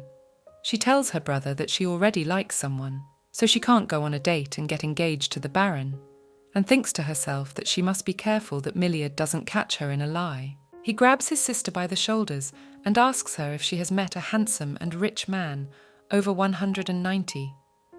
Ariel the dreamer replies that it's a secret and she won't tell him anything. While Miliad is trying to find out from his sister who she likes, Prince Siegfried comes out of the room. Ariel asks his brother to get away from her. Because of this reaction, Miliad assumes that there is no one his sister likes and that it is all an excuse. Ariel turns around and notices the prince standing behind them, and she gets the idea to tell her brother that Siegfried is the one she likes, and points him out to her brother. The prince at this time is watching bewildered and doesn't understand what is being talked about. Not letting his sister out of his arms, Miliad gets angry and yells that he knew there was something between them, and that he was sure they were doing something indecent in the bushes on the day of the festival. Ariel pushes her brother away with her palm on his head, and tells him that he shouldn't even think about dragging her into any trouble anyway. Miliad reproaches her sister that she should be ashamed of herself, since Siegfried is only 15, and so is he. The prince finally decides to ask them what is going on between them. Miliad asks Siegfried what he has done to make his sister fall in love with him.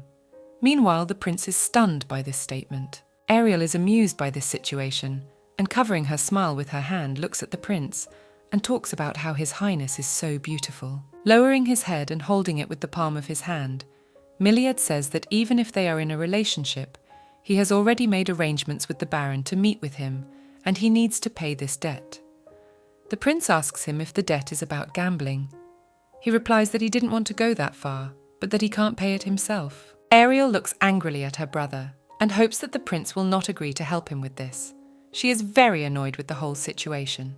Crossing his arms over his chest, Siegfried asks Miliad in a serious tone if he should pay his debts himself. With her head down in shame and disappointment, Miliad walks away from her sister and the prince and asks for their forgiveness, since they are all right about this. Ariel turns to Siegfried and tells him that she made up this story about loving him to get away from Miliad, so don't even think about it about liking him. Covering his eyes, the prince tells her that he didn't think anything of the sort. Ariel smilingly tells Siegfried that she's glad he didn't believe it, since he's not her type at all. The prince blushes at this statement from Ariel and shouts at the whole manor that she is not his type either. Siegfried stayed at Eliprit's manor to increase his influence and get rid of Isa's influence. But he still continues to ignore Ariel. For days she hasn't seen his face. She herself tried to come and say hello, but Siegfried just turned around and walked away from her in the other direction. Ariel walks through the garden holding her white dress and ponders why the prince is avoiding her, if she has explained to him that he is not her type. Probably so that no rumours will spread. But why should she if it is not true? The girl notices Abyssion's brother and the prince practicing with wooden swords on the lawn. Ariel, holding her head, asks them what and why they are doing this since it's so hot outside. The brother explains to Ariel that they have to prepare for the hunt. The girl asks him if the prince will also participate. Siegfried answers the girl and confirms her words. When she hears the prince react to her question, she asks him indignantly if she exists for him again, because for the past few days he has been pretending that she is nothing and allowing himself to ignore her. Turning his head to the side, the prince answers Ariel saying that it never happened. Watching her sister and the prince, Abyssion begins to laugh at them. Abyssion throws his wooden sword to his sister and tells her that if she's also participating, why don't she practice too? Otherwise she'll lose all her skills. Ariel catches the sword and agrees to practice despite the heat and the dress she's not comfortable wearing. The prince turns to the count and asks him if Ariel is really going hunting. Abyssion confirms this and adds that his sister is stronger than any knight in his guard. Ariel slings her training sword on her shoulder and smiles proudly. With a hand to her chin, Siegfried offers to test her skills in a duel. Ariel reflects on the fact that she's already seen the prince's skills once, and considering he was able to defeat Kilian, they're incredible. She gets into a fighting stance and asks Siegfried not to use too much force. Ariel realizes that she is not weak either, but she does not know if she can defeat Siegfried. The prince asks the girl not to worry, as he only wants to test her fighting skills, not kill her. Abyssion approaches the prince and his sister and puts his hand between them to give the command when to start the fight. He sets the terms. Whoever lets his sword out of his hand first loses. The count removes his hand to indicate that it is safe to begin. Ariel and Siegfried point their wooden stoves at each other, each hoping to disarm the other. Ariel notices that the prince is giving in to her, as it feels less difficult given his strength. She notes that she sees his every attack, but maybe that's because she's seen him in battle. The girl blocks the prince's attack and thinks that it is clear to her that Siegfried cannot be weak since she has seen his real strength. The pressure makes it harder for her to hold the wooden sword. Even giving in, the prince still manages to disarm Ariel, and she falls to the ground, dropping her sword beside her. Siegfried holds out his hand to her, offering to help her get up off the ground.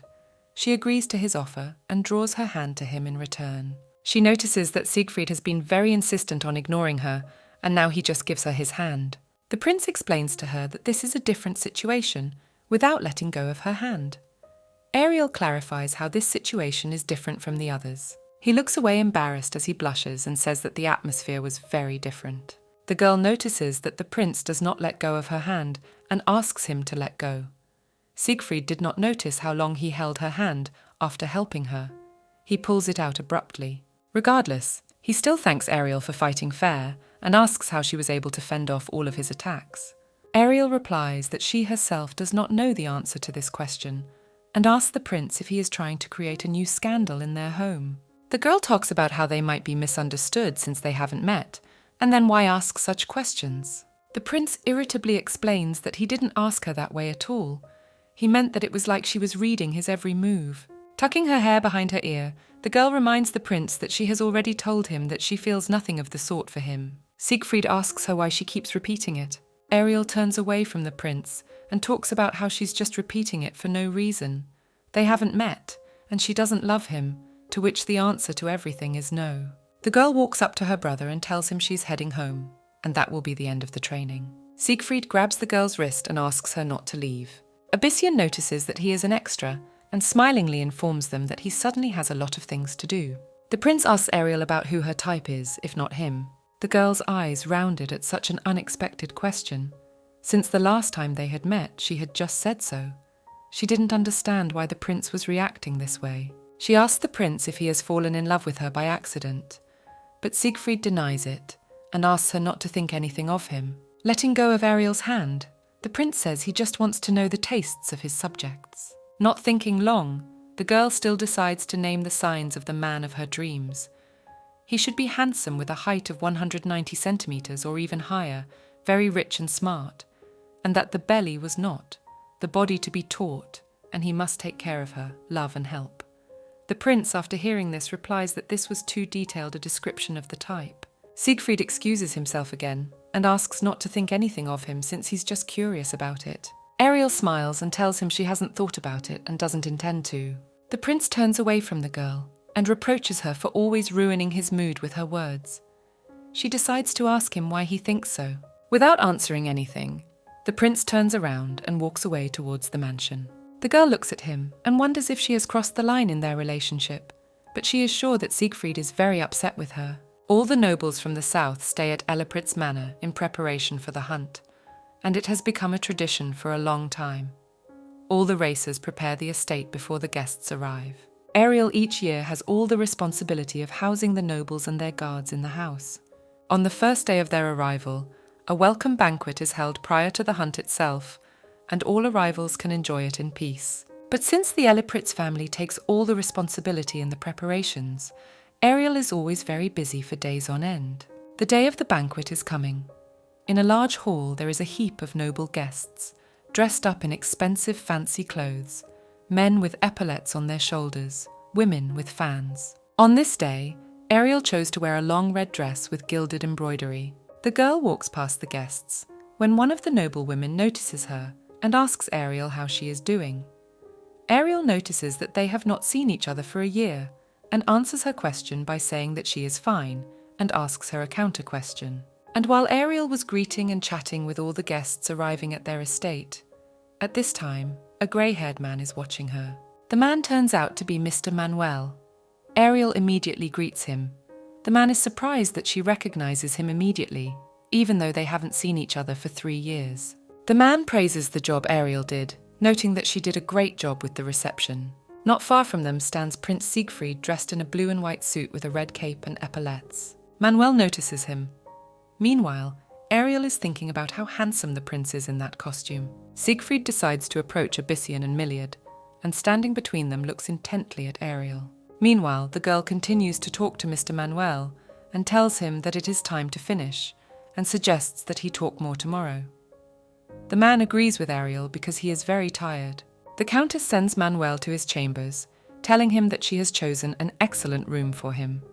The man agrees to leave the banquet and promises to see her tomorrow. Before leaving, Manuel asks Ariel if she will be free tomorrow afternoon.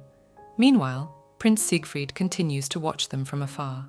The man manages to offer Ariel a walk together, and at that moment the prince moves towards him and pushes him in the back, and after pretending as if it came out by accident, apologizes for his clumsiness. The prince stands up to Manuel and apologizes again, explaining that the collision was due to a small space, adding that it was an accident. The man smilingly replies that he thought nothing of it and forgives Siegfried. Holding onto the shoulder of the prince, Manuel asks Ariel again if she will go out with him tomorrow. Siegfried reminds the man that it seems he was about to leave for his chambers. The prince looks angrily at the man standing next to Ariel, not listening to what the prince is saying behind him. Manuel wants to offer something after the reception, but doesn't have time to say it. Siegfried kicks Manuel in the back and apologizes again for kicking him, as he says the floors are very slippery. Ariel watches in horror. Manuel, sitting on his knees, responds to the prince by saying that if he slips like that again, his bones will break. The prince rudely refutes this by saying that bones do not break so easily. Ariel is sure that the prince is kicking Manuel on purpose. Pointing his finger at Manuel's door, Siegfried rudely reminds him that it is very late and wishes him a good night. The prince again casts an angry glance at Manuel and offers sarcastically to hold the door for him if he has trouble walking. With his hands up, the man replies to the prince that he doesn't need help. Frustrated at being kicked out and not being allowed to speak, Mr. Manuel lowers his head and heads for the exit. The prince waits until Ariel's acquaintance leaves and tells her that this man is nothing like her ideal. Ariel explains to Siegfried that she never thought of him that way. The prince replies that while she may not have thought of Manuel that way, he certainly did. Ariel indignantly asks the prince where he got this information from. Siegfried tries to answer, but he can't even get a word in edgewise.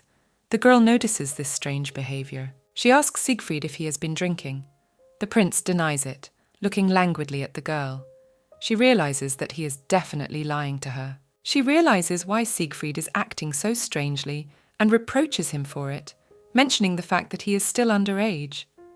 Ariel asks him who poured him a drink. Unable to stand properly on his feet, the prince sits down on the couch holding his head. Siegfried replies that her brother did it. Miliad holds up her wineglass and smilingly confirms this. Ariel calls her brother a jerk and has her fists ready to take revenge. Siegfried grabs the girl by the hem of her red dress and asks her not to leave him. The prince stops Ariel and tells her that the man is not what she wants. She turns her head to him and reminds Siegfried that he has already told her that. Turning to Siegfried completely, Ariel adds that Manuel is not her type at all and has not even considered a relationship with him. The prince leans back on the red sofa and holds his head, asking himself why he is so tired. The girl reminds the prince that he has been drinking and then asks him if he has made friends with any of the nobles today. Covering his mouth with the palm of his hand, Siegfried tells her that he's been friends in general, but seeing her with that man makes him furious and asks Ariel not to get close to him.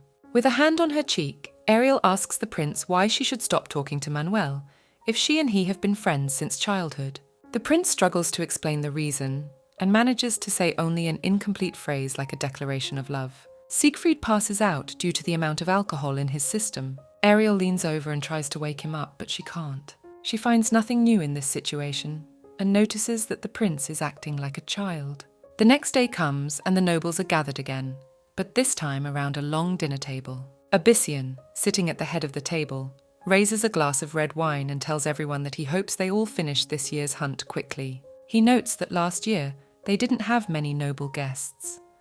One of the older men at the table raises his glass and tells the count that last year he had to stay on his own land and look after the province's affairs, but luckily, this time they were able to come. The woman sitting across from the man doesn't let him finish and asks him rudely if he just decided to flash his highness. Ariel, meanwhile, is sitting at the communal table drinking wine and thinking about how pissed off the rest of the nobility is at her. She glances at Prince Siegfried sitting across from her. He is thinking about something of his own, looking away. Someone decides to ask him how he is feeling. Ariel remembers how drunk the prince got last night, and Abyssian had to carry him on his shoulders to his chambers. The prince is joined by her brother Miliad. Ariel notices that Prince Siegfried has become close friends with the family during his stay at Elipritz Manor, but it's only right that he should make connections. Overall, the prince seems to her a very intelligent and interesting young man, and she doesn't think it would be a bad idea to be friends with him, as he could be like another little brother to her. Ariel notices that Siegfried is staring at her and begins to stare back at him. Siegfried turns away and starts talking to Miliad. The girl doesn't understand why he was staring at her and now turns away. A man with a brown haircut sits next to her. He draws Ariel's attention to himself and begins to praise the food at this reception. The man asks the girl if she cooked it herself. Ariel denies it, saying that all the food was prepared by their cooks. The man then speculates that Ariel made the menu herself. She confirms his speculation. A man bowing introduces himself as the Count of Ferris, and extending his hand offers Ariel a walk with him. She looks back at the prince before answering, but he doesn't look at her and continues to talk passionately to her brother. Ariel holds out her hand to him in return, agreeing to the offer to walk with him. She gets up from her seat and heads for the exit. Siegfried, distracted from the conversation, notices Ariel leaving the party with a man. Ariel and the Earl of Ferris stop on a stone platform behind the house, surrounded by trees. She just stands next to the Count and looks up at the star-studded night sky and realizes that she finally feels some freedom. Ariel rolls her eyes when she hears the Count ask her if she's exactly 20 years old. A man sits down on one knee in front of her and asks her to marry him, holding her hands at that moment. Ariel throws up her hands in anger and asks the Count about why he's so suddenly suggesting this. Leaning his hand against his chest, the man replies that he has been waiting for this moment for a long time, and this decision may be sudden for Ariel, but not for him. She thinks to herself in that moment about what he's doing.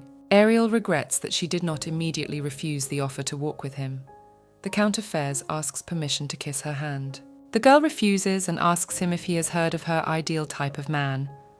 The Count looks up at Ariel and tells her that he has heard about it, but thinks that in life she will change her mind after talking to him. The entire South knew of her standards of beauty for a future husband and groom, but of course there were those who ignored her wishes and sent letters of engagement, but Ariel rejected them all. Not that she didn't want to, for she was really at a good age for marriage, but these sudden offers of marriage are not to her liking at all. And there's nothing in the graph that Ariel looks for in a man. But after meeting Siegfried, all other men seem different to her. Ariel tells the Count that she would rather go back. The Count tries to stop her and asks her to accept the offer, since he already knows that she will have one daughter and 2 sons with him. Ariel doesn't understand what nonsense he's talking about and politely smiles and gestures a refusal. The balcony window is suddenly opened by Prince Siegfried and asks Count Fairs in a gruff tone what he is allowing himself. The Count and Ariel turn around at the sound. Ariel is shocked by the prince's intervention in the situation. The Count asks the prince if he heard their conversation. Siegfried denies that he was eavesdropping. The Count wonders what the prince is doing here if he didn't hear their dialogue at all. Looking at the man from the 2nd floor balcony, the prince asks the man to withdraw his engagement proposal. The Count resents this slightly, as it is a private matter between him and Ariel. Putting his hand to his chin and turning his head to the right, Siegfried tells the Count that Ariel has confessed her love to him. He adds to his words that Ariel said she couldn't find a man as beautiful as him anywhere else. Ariel doesn't understand why the prince does this. She doesn't remember it. Of course Ariel has complimented him, but not this kind of compliments. Siegfried again talks about the girl's feelings for him, and mentions that she once supposedly said she would wait until he was old enough.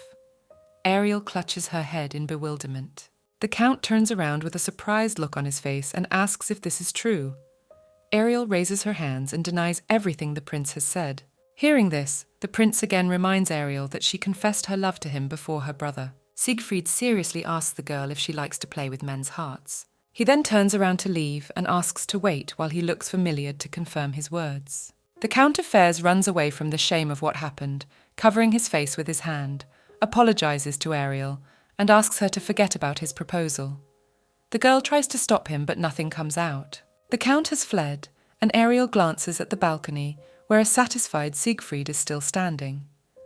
Covering his smile with his hand, he says that he has gotten rid of the Count. Ariel asks the prince why he is doing this to her by interfering in her life. The prince explains that he only saved her as she needed help. The Countess tells him that it was wrong, even if she did say so. Ariel asks the prince about what he will do if there are rumors that she is in love with him.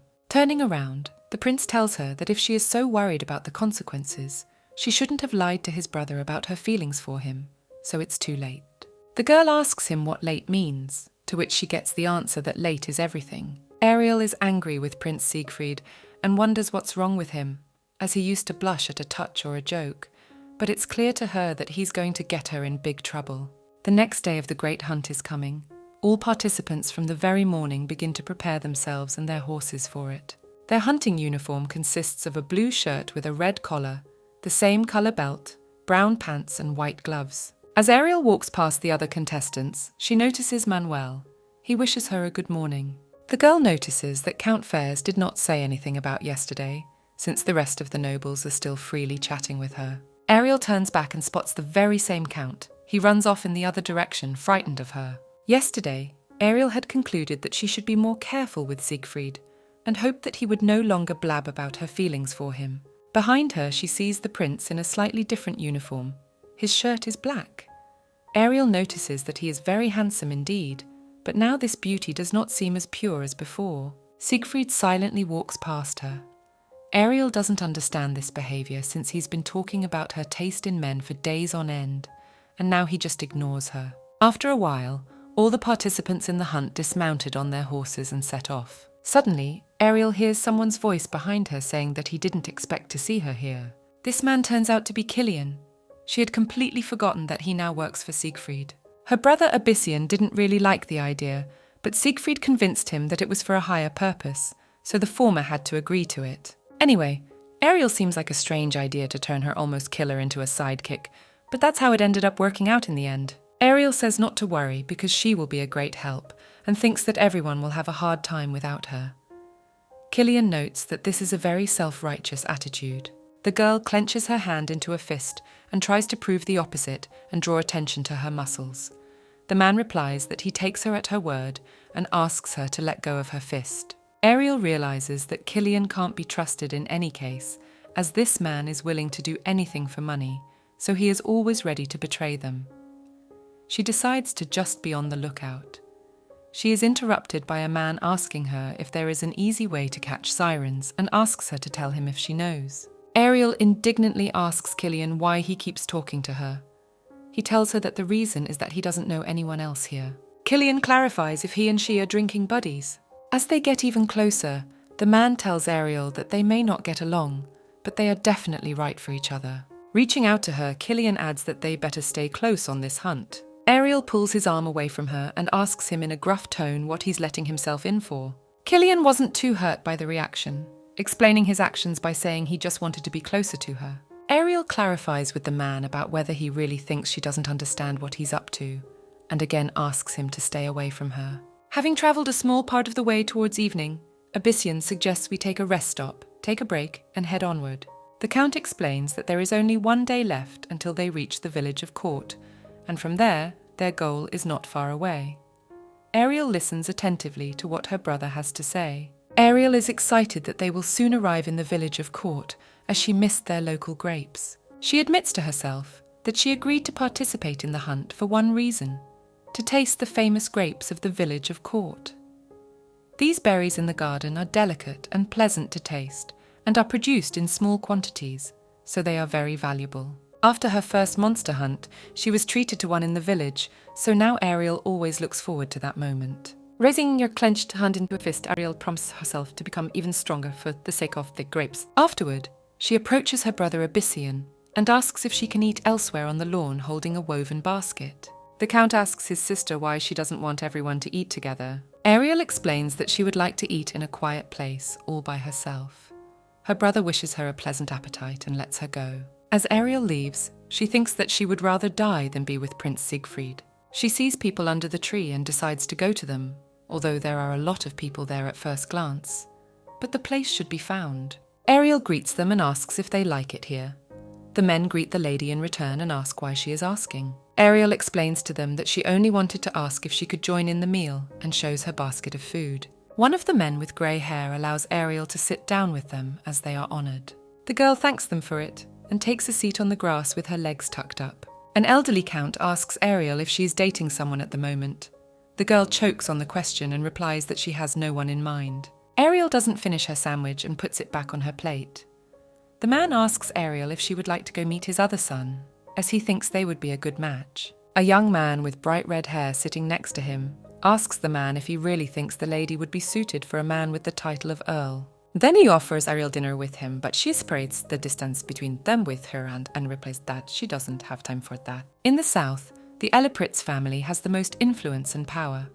As Ariel is the only daughter of this family, many young aristocrats try to woo her, but she is not interested in them and only bothers her. Upset that she is being offered herself and her sons, she walks away from this company to another distant place under a tree where Killian sits alone. A man notices Ariel and asks her why she came here if she said she didn't want anything to do with him.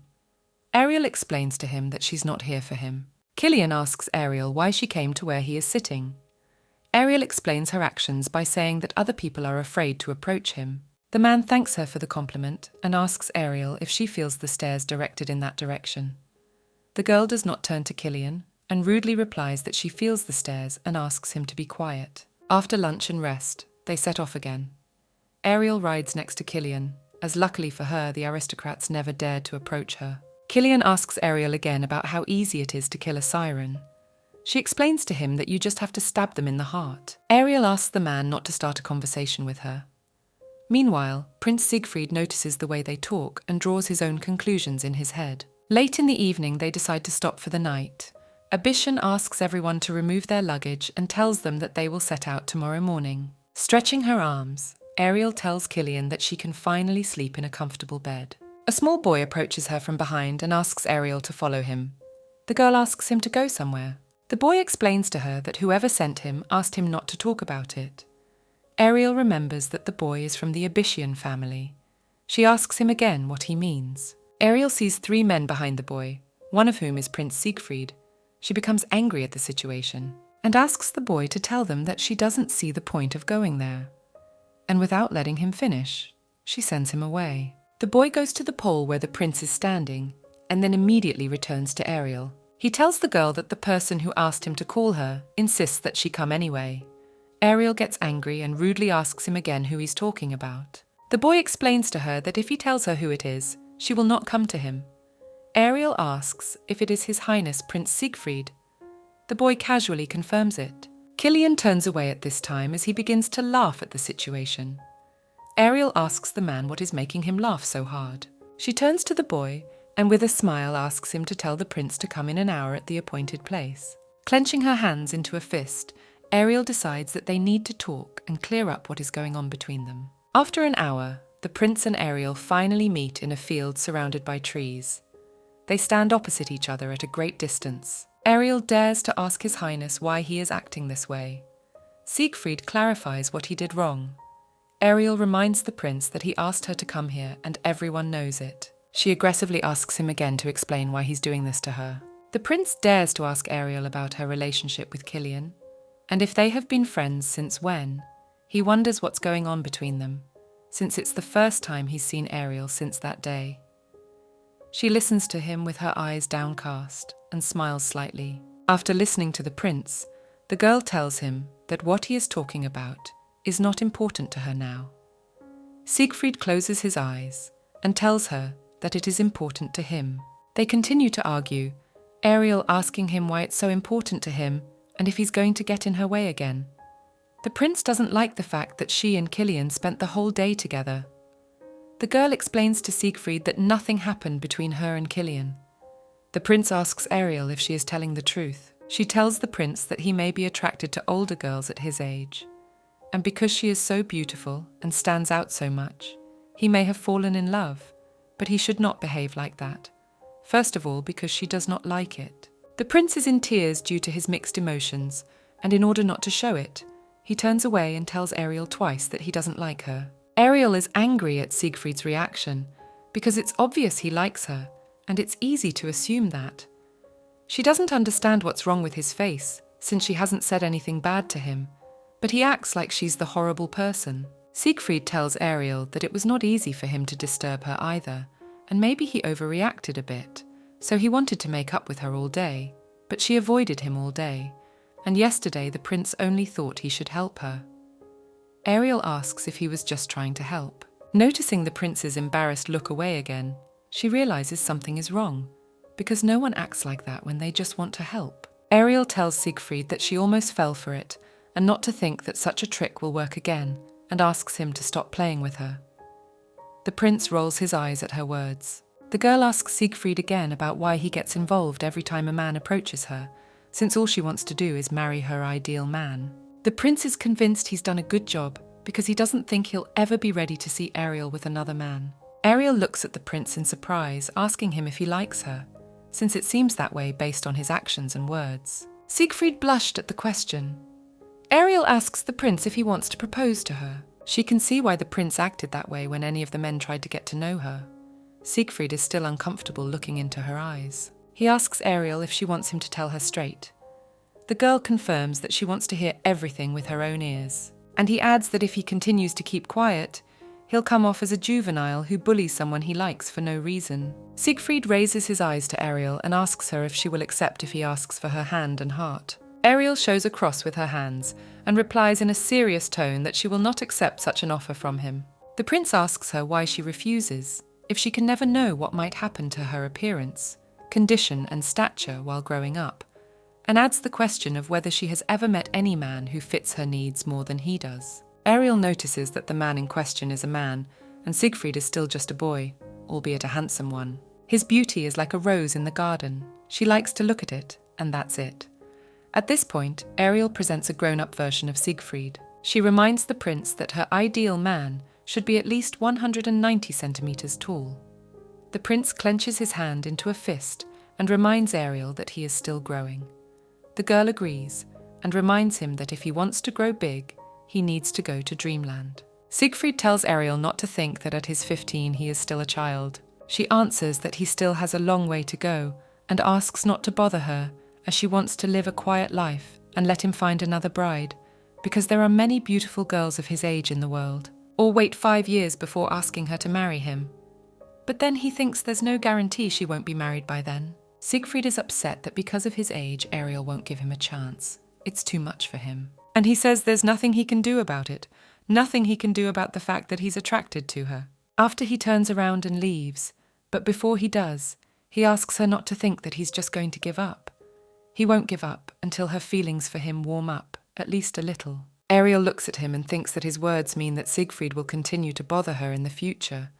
But what he feels for her is not right, and tries to understand when she got into his heart. After the monster hunt, Siegfried will be poisoned on the Eastern Front, and then the battle for the throne with Isa will enter a new phase. On this basis, Ariel decides to put up with his antics, as there is not much left, because if she again with him, she will never see him again. The next morning, everyone starts getting ready for the hunt, and has already changed into their brown specialty suits. Ariel comes down the stairs and notices that everyone is excited about the upcoming hunt for the sirens. She reflects on the fact that the chance of dying at the hands of the sirens is slim, but during such a hunt it is natural to get seriously wounded. Sirens are dangerous magical creatures with the face of a human, the body of a bird or fish, and incredibly sharp claws.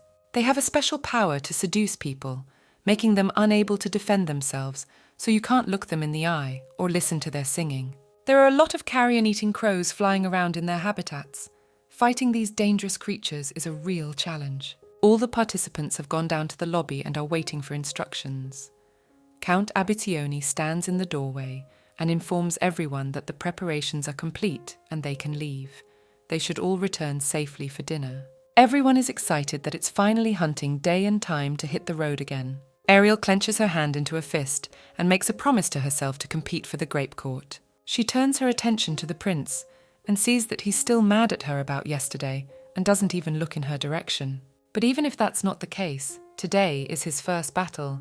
Ariel is a more experienced hunter and should give him advice. Ariel cheerfully tells Siegfried to come out, but he ignores her and leaves the building with Count Abyssinian. Siegfried is very strong, and maybe Ariel doesn't have to worry about him, but she is still interested in what happened in that novel, since she can barely remember the plot. But Siegfried is definitely the main character, and a minor event involving him happened without any incident. With the whole group on horseback, they cross a small bridge over a river. Siegfried's horse is a distinctive white colour, which makes him stand out from the rest of the group.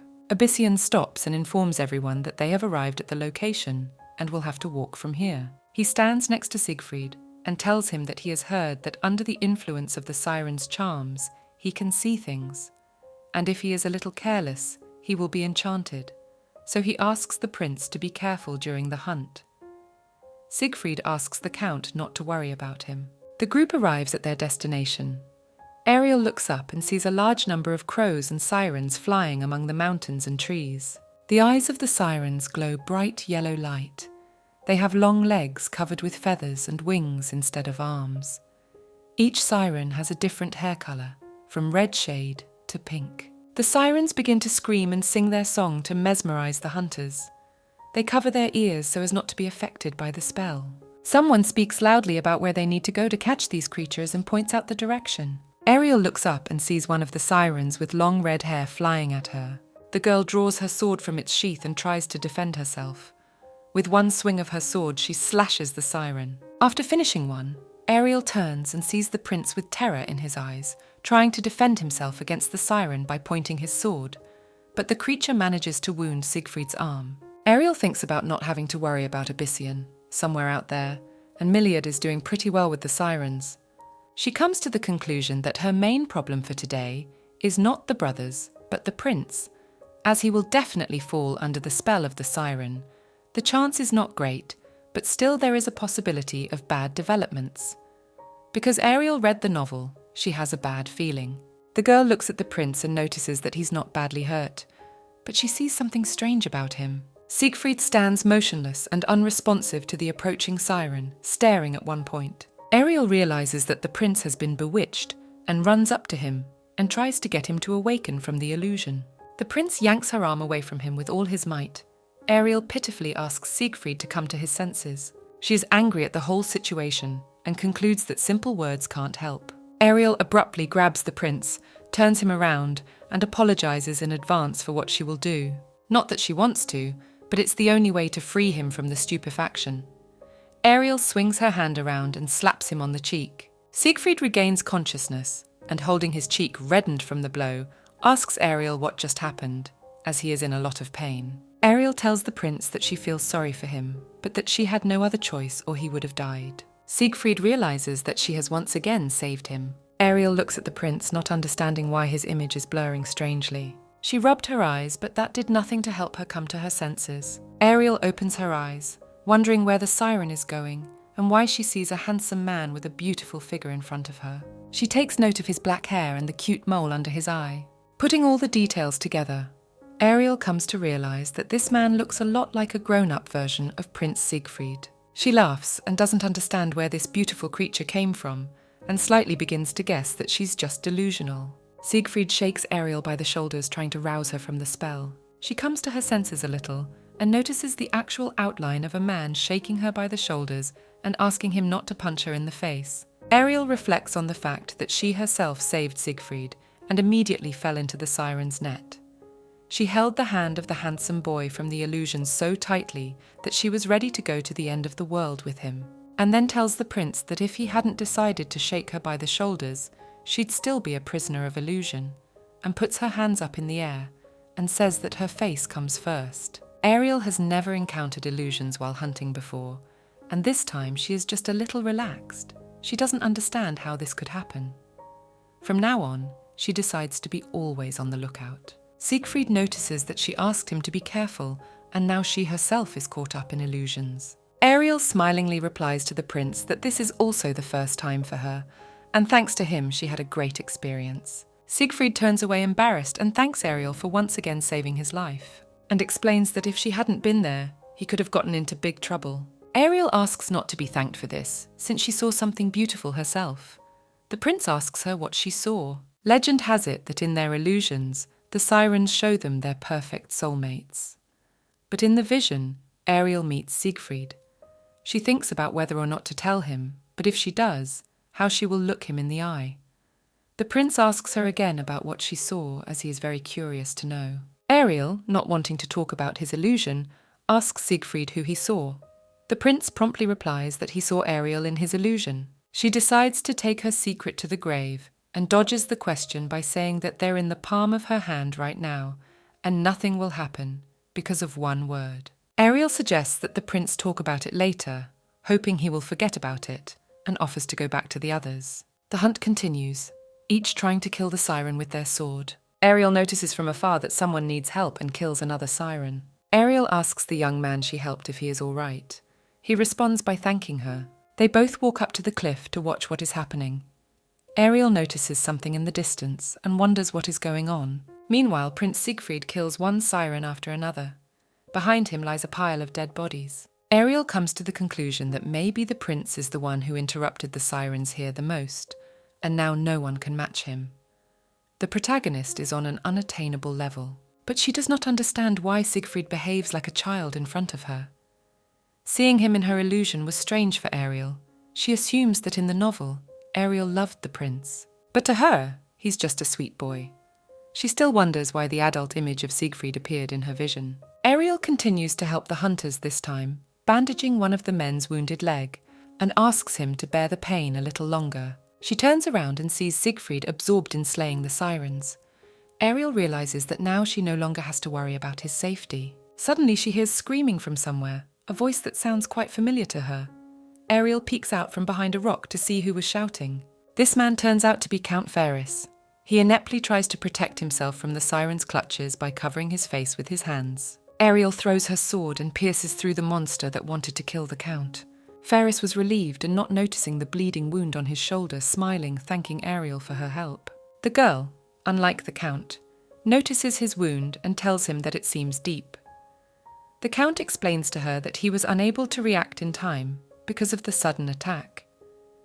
Ariel jokes that it is too early to call a priest and suggests that they start treatment. She takes off some of his clothes where he was wounded and wraps a bandage around his shoulder. The Count notices that Ariel can do anything and tells her not to be modest. Ariel asks the Count not to act like that because her ideal height is still 190 centimeters. A man tells Ariel that he knows she likes the prince. The girl flatly denies this fact. The Count smiles modestly and asks Ariel not to hide it since he hasn't told anyone about it and doesn't plan to.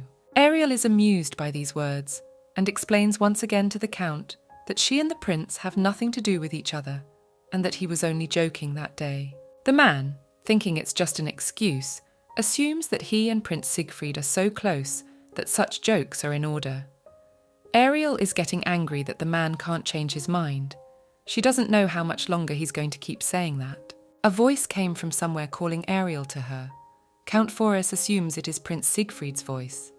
Ariel denies this and tells him that it could be a siren, as they are very good at imitating other people's voices. The Count replies to the girl in surprise that this is the first time he has heard of this fact. She does not understand how one can be so short-sighted. Ariel rises from the ground and looks up to see the prince sitting by the stone, leaning his head against it, pretending to be in great pain. The girl assumes that Siegfried is just following Count Fair's lead.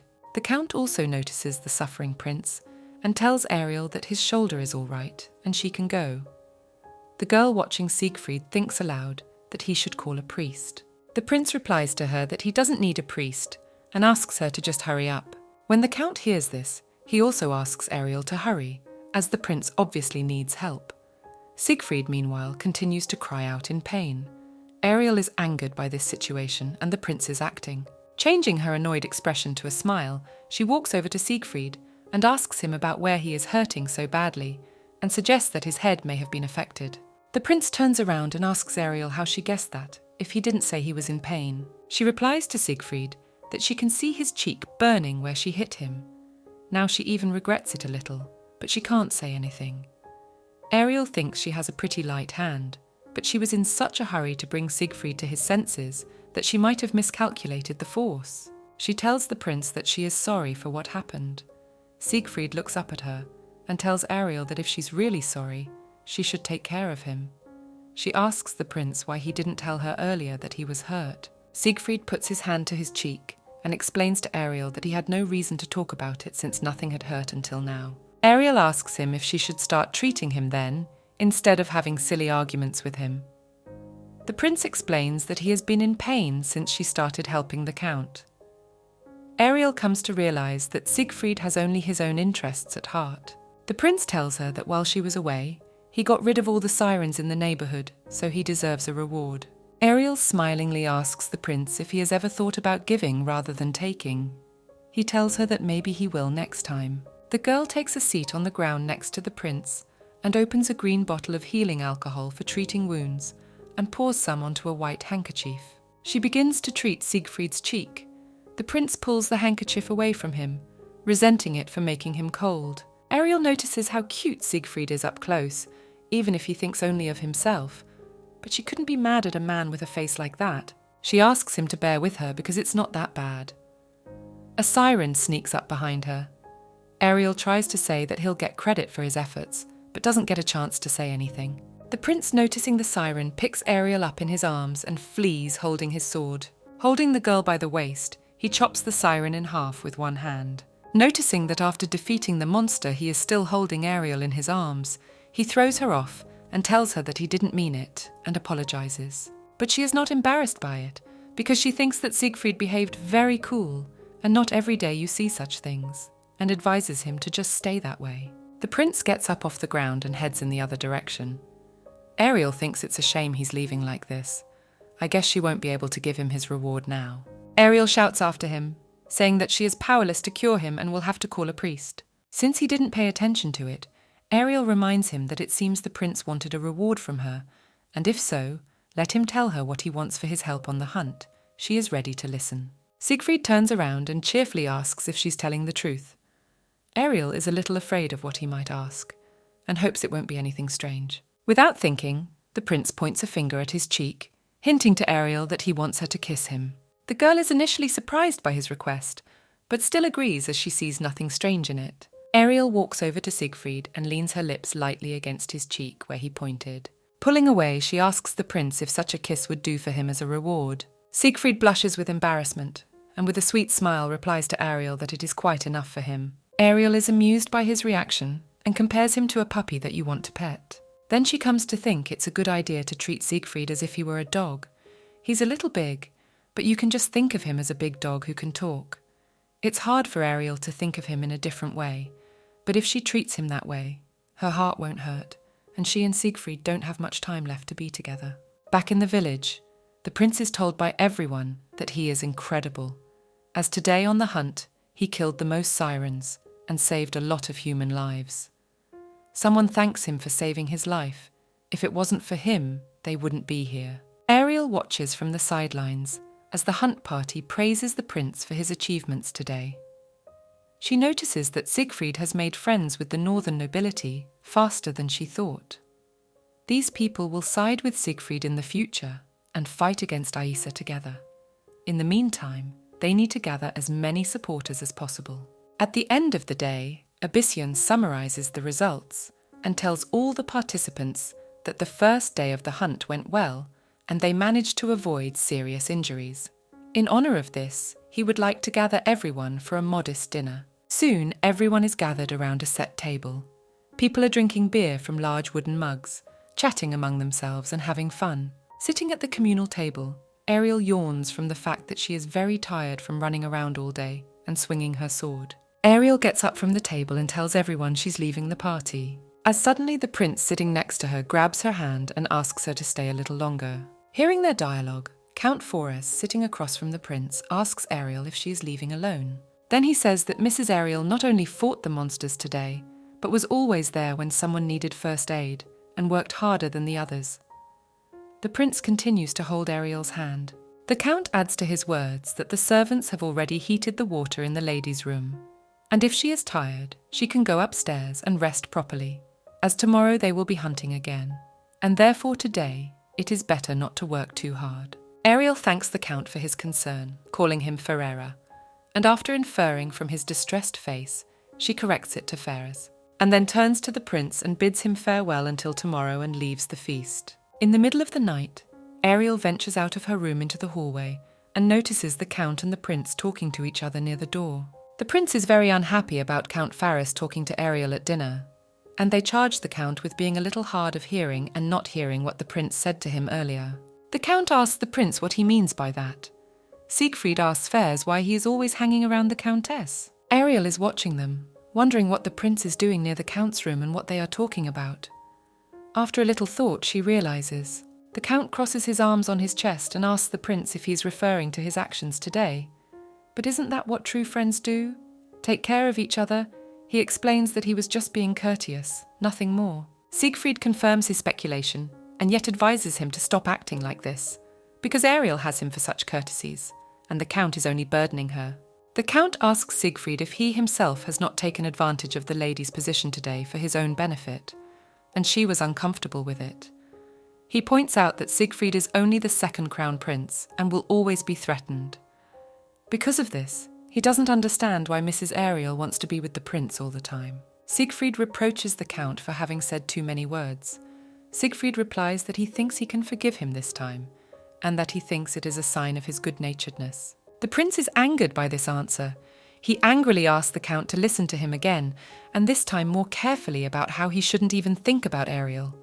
He wants to add something to his speech, but Ariel sneaks up and covers his mouth with 2 hands before he can say anything else to the count. To dispel the negative atmosphere, Ariel, laughing and not removing her hand from Siegfried's mouth, tries to tell the count that the prince is making it all up. But Forres does not let her finish. He starts making excuses for being too rude, as he should have left and given her and the prince a chance to be alone. Ariel tries to stop the count to explain the situation, but he leaves and apologizes for everything. She becomes even more angry that for the second time, it is the prince's fault that she is not understood and does not want to listen because she believes him. Ariel removes her hands from Siegfried's face and is about to leave for her room, but Siegfried manages to ask her if she really disgusts him that much. She confirms and rhetorically asks how it could be otherwise. The prince didn't like that answer, and he looked down at the floor in resentment.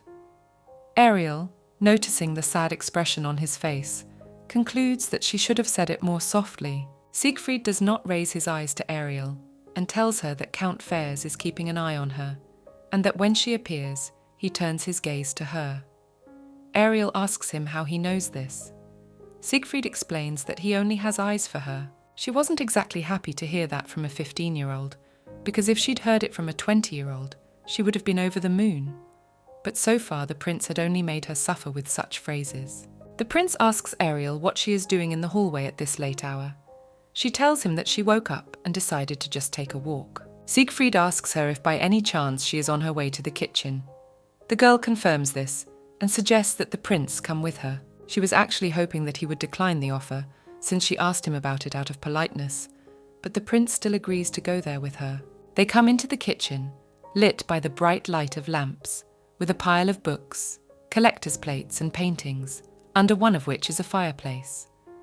They sit down opposite each other at a long table with a candlestick in the middle and eat in complete silence. Ariel thinks about when she and the prince are sitting like this. She doesn't even know what to say. She dares to speak and reminds the prince of their first meeting.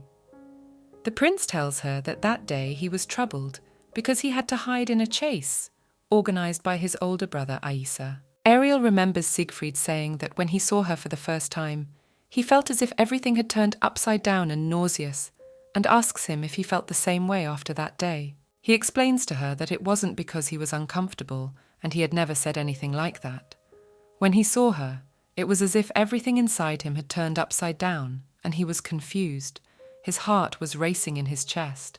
He couldn't take his eyes off Ariel. Siegfried also kept wondering if they had ever met before. Ariel laughingly tells the prince that all his phrases are too trite, and asks Siegfried if he has fallen in love with her at first sight, and hopes that that's not what he's trying to tell her, because it seems boring to her. The prince asks Ariel in a serious tone about why she thinks it's boring, why she just dismisses his feelings, and asks her to repeat it again, if his words are really boring to her. Ariel looks away and denies it and wants to say something else, but the prince doesn't want to listen to her further and wishes her good night. Then he gets up from the table and heads for the exit. Ariel realizes from his reaction that she said the wrong thing. The monster hunt lasted for 3 more days. From that night on, Siegfried never came close to Ariel. But that didn't mean she didn't feel the prince's presence. Siegfried was always watching her from somewhere. But when their gazes met, the prince proudly raised his head and turned away, showing Ariel his displeasure. After a while, the anger faded and Siegfried was back to his old self. It was clear that his resentment would not last long. On the last day of the hunt, the people celebrate the victory over the sirens. Everyone dances, eats, and has fun. The red-haired man has a drink with Siegfried and tells everyone that thanks to the prince's efforts, they were able to end the monster hunt quickly. The prince modestly accepts the thanks and notes that the others have also worked hard, and it is not only his merit. Ariel sits alone on a bench in her long blue dress and reflects on the fact that the hunt has only lasted 4 days, and last month it lasted 2 weeks. She had even joked that Siegfried could kill 100 sirens in a day, but now it seems that is indeed possible. Kilian notices the girl from afar and comes up to her to say hello, saying that it seems the prince is busy, since he doesn't spend time with her. Ariel is even pleased to see Kilian with a smile and greets him back, indicating that it's been a while since they've seen each other. Kilian agrees with her, as it has been 4 days since they last saw each other. Ariel asks the man if he has worked hard for Prince Siegfried, since they have not seen each other. He notes that Ariel seems very interested in his highness. The girl denies the assumption. Kilian remembers that sometimes they say the stronger the denial, the closer the truth. Ariel indignantly asks him who says that. Kilian notices that Ariel doesn't really want to talk about the prince, and instead of talking about him, he offers her a dance, but she refuses. The man realizes that there is no point in persuasion, and turns around saying that there is nothing to be done in this case. He will have to sit alone in the corner. Ariel guessed that Kilian was being manipulative and still stops him and asks why he makes others feel guilty. Ariel thinks that his proposal is not such a bad idea, but agrees to only 1 dance. This situation reminded Kilian of their first meeting in a bar. Then he was also standing behind the girl. Ariel smilingly replies that she is still grateful for the drink, and if he hadn't tried to kill the prince afterwards, they would have only fond memories of that evening. Kilian reminds Ariel that she was the one who warned the prince that he was almost killed, and jokes that the sword wound will heal in time, but the scar on his soul will remain. Ariel rebukes Kilian for talking too much, and it's all long over. He asks Ariel if it bothers her, and without waiting for an answer, he holds out his hand for her to give him 1 dance. Suddenly a sharp dagger flies by Kilian's head and gets stuck in the wall next to his head. That's something no one expected. The dagger is thrown by the enraged prince because he sees Ariel and Kilian holding hands. Siegfried gritted his teeth and mocked Kilian's offer to dance with Ariel.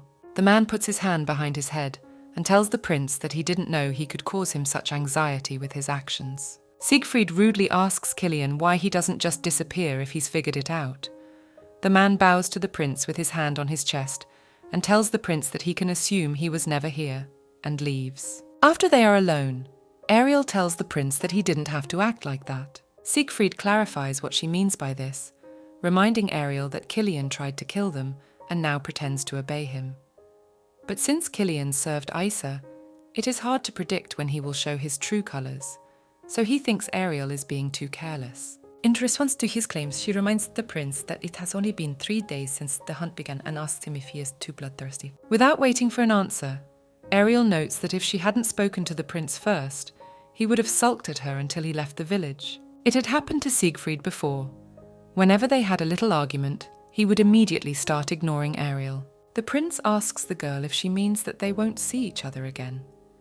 Perhaps after the hunt is over, there will be no reason for them to see each other again. Siegfried assumes that in time, Ariel will forget him completely and continue to live a quiet life as if nothing had happened. Assuming what the outcome of events will be, the prince asks Ariel again if it will be easier for her. Ariel at this time imagines a normal life without Siegfried.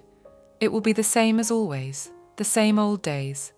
To banish the boredom, the maids will tell her different rumours. Miliad will be sneaking bets and Abyssian will reprimand him for it. Occasionally she will receive marriage proposals. And it's possible that their companionship is for nothing. But even if they break up soon, Ariel can't forget Siegfried and tells him so directly. But she doesn't deny that they might meet someday, and that Siegfried might write her letters, and advises him not to be so categorical. Sometimes they will still think of each other and do the best for each other. The prince answered nothing to this, being offended by the girl, turned around and left. Ariel followed Siegfried blindly, but she couldn't find him. She has no idea where he's gone. At this time, the prince is walking alone in the village.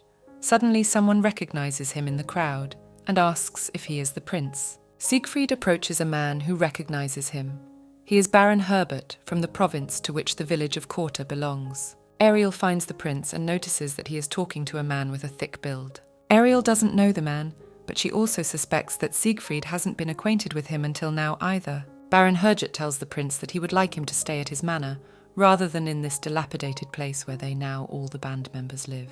Siegfried replies to him that he cannot leave his men there and live alone on the estate. The Baron is not offended by the prince's refusal, and notes that the prince tries to remain loyal to his subjects, and considers this behaviour a sign of a true ruler, and reports to Siegfried that most believe in him, and that he will take the throne. Ariel overhears their dialogue from afar.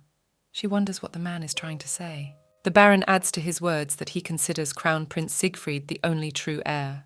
The Empress died, and the forces behind Isa gained control of Siegfried's family. A bunch of people from his brother's clan manipulated the political world, which led to discord, and now the country is in chaos. But soon many will witness Prince Siegfried, the true heir, overthrow Isa.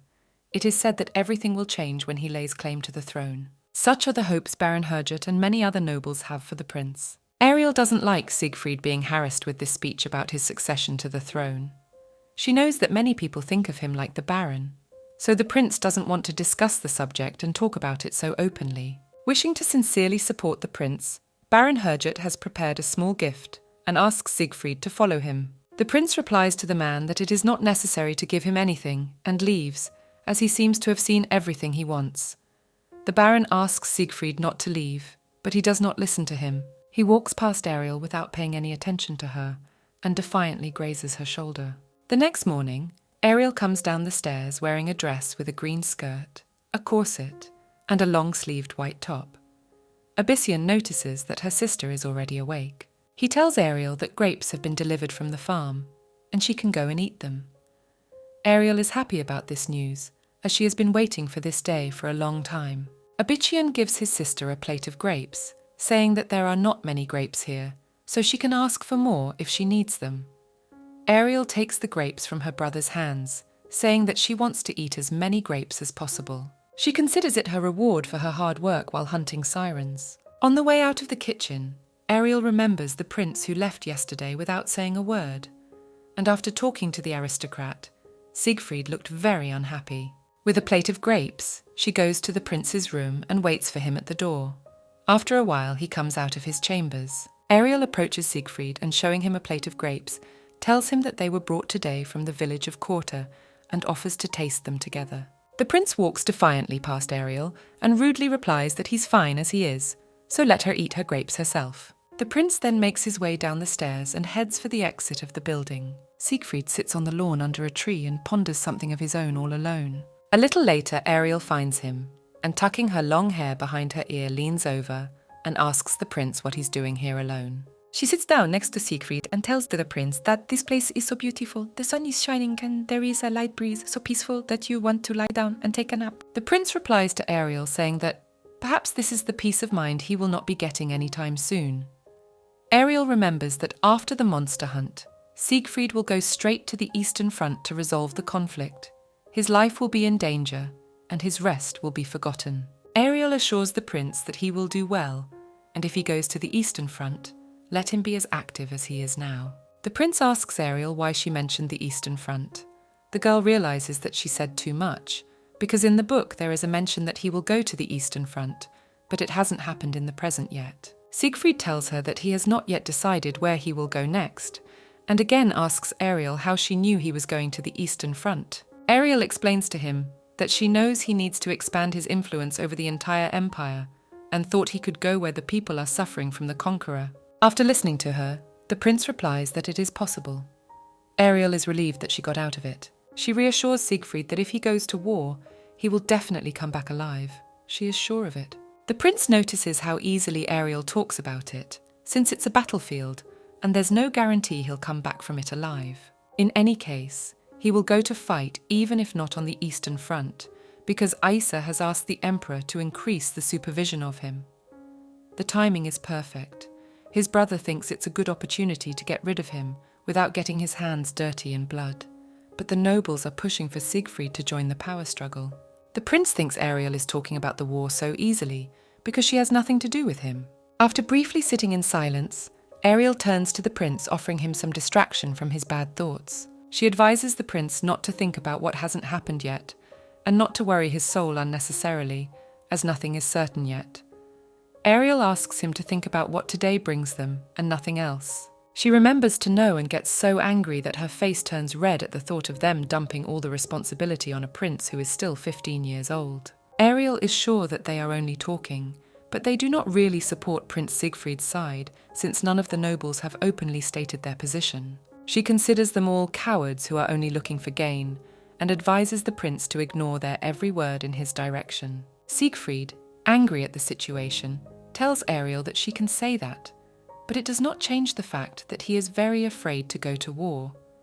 He reminds the girl that she does not know why he has to endure all these threats and difficulties. His mother is dead, and there is no more room for the prince in the emperor's palace.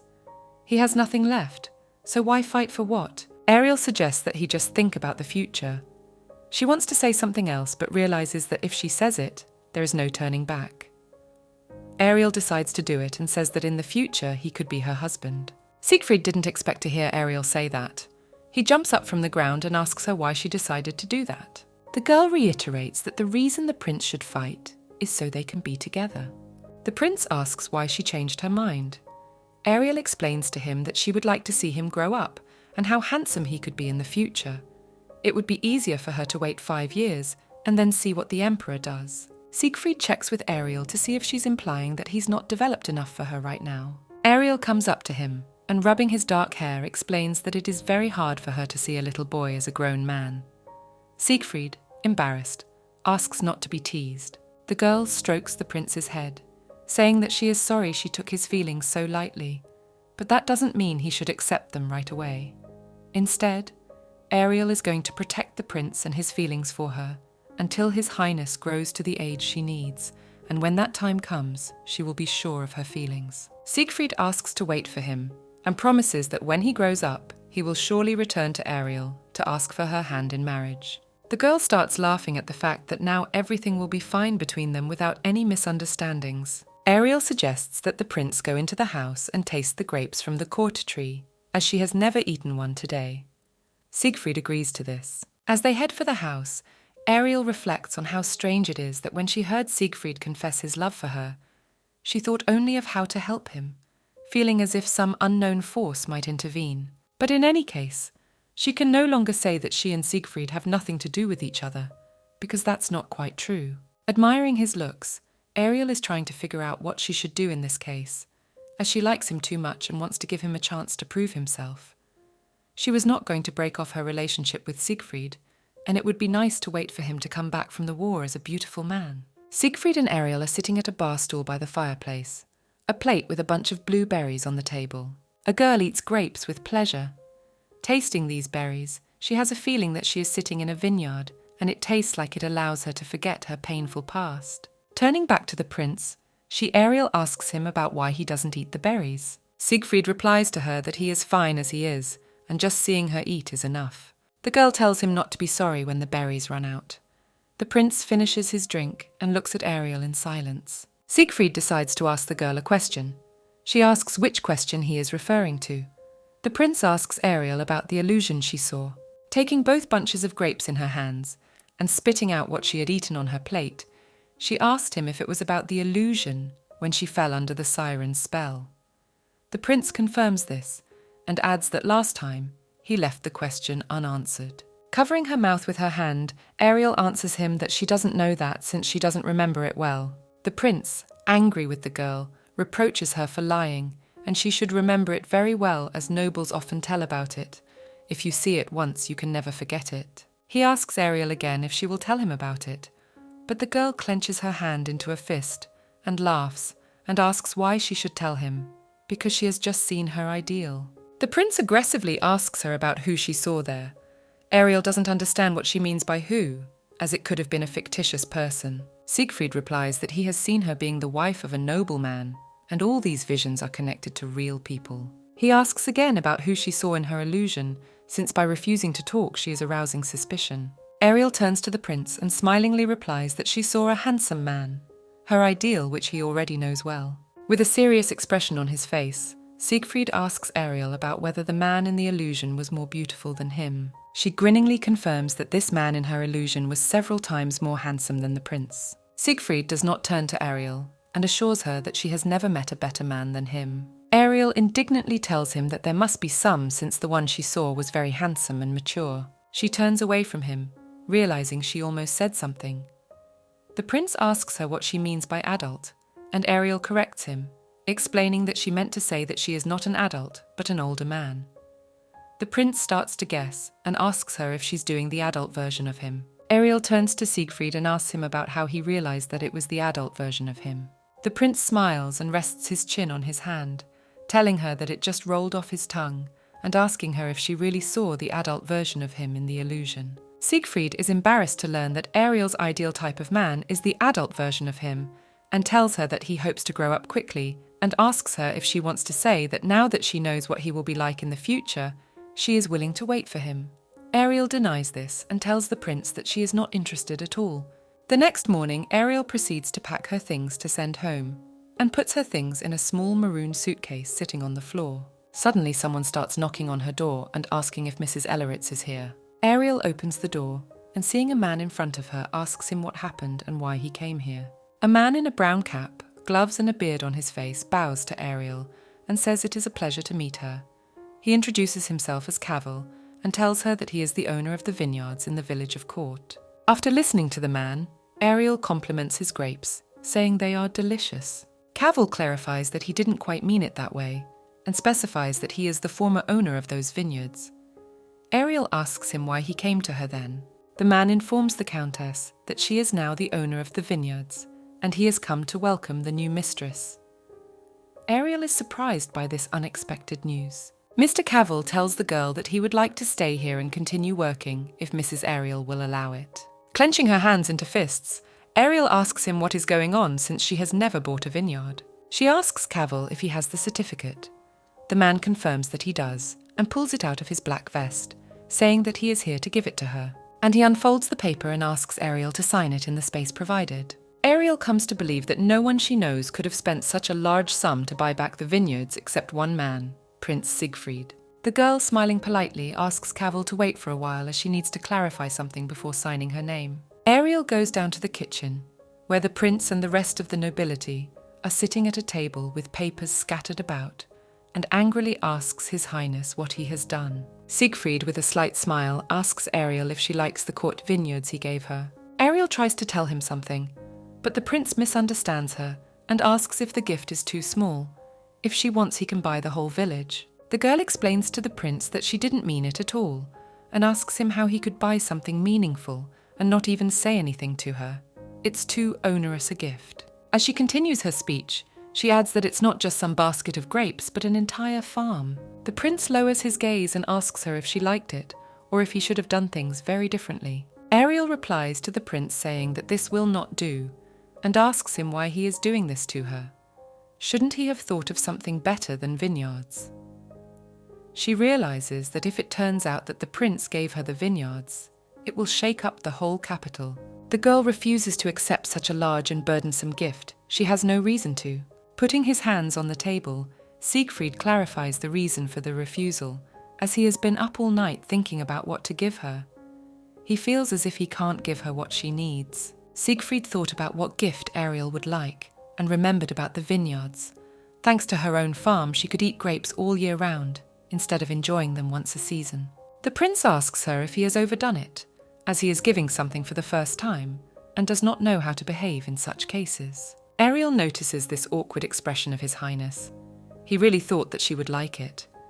She doesn't understand what to do in such a case, and how she can refuse the prince. One of the elderly aristocrats forgives Ariel not to overdo it, as he realized that His Highness bought her these vineyards, and asks the girl how she will look in the eyes of people if she refuses the prince. Another long-haired man confirms this, and says that if he were in her place, he would drown His Highness in tears of gratitude. Gabriel approaches Ariel with the contract and again asks her to sign it to transfer the property. After thinking, Ariel decides to accept such an expensive gift and signs the document. The former owner of the vineyards officially announces to the Lord Ariel as the new owner of the Courter farm. The girl turns her back on everyone and rejoices that she was able to accept the gift. At this time, Count Abyssian enters the kitchen and tells everyone that it's time to leave the village, and if they don't want to be homeless, they'd better hurry up and pack. Ariel bows to the villagers before going on her good journey and makes everyone stay happily ever after. Before she does, she notices that the nobles are whispering about something. Ariel gets the feeling that their attitude towards her has changed a lot, or so it seems to her. The elderly earl tells someone that he hopes that Mistress Ariel will also have a good time with His Highness. Ariel turns to him and asks him about what he just said.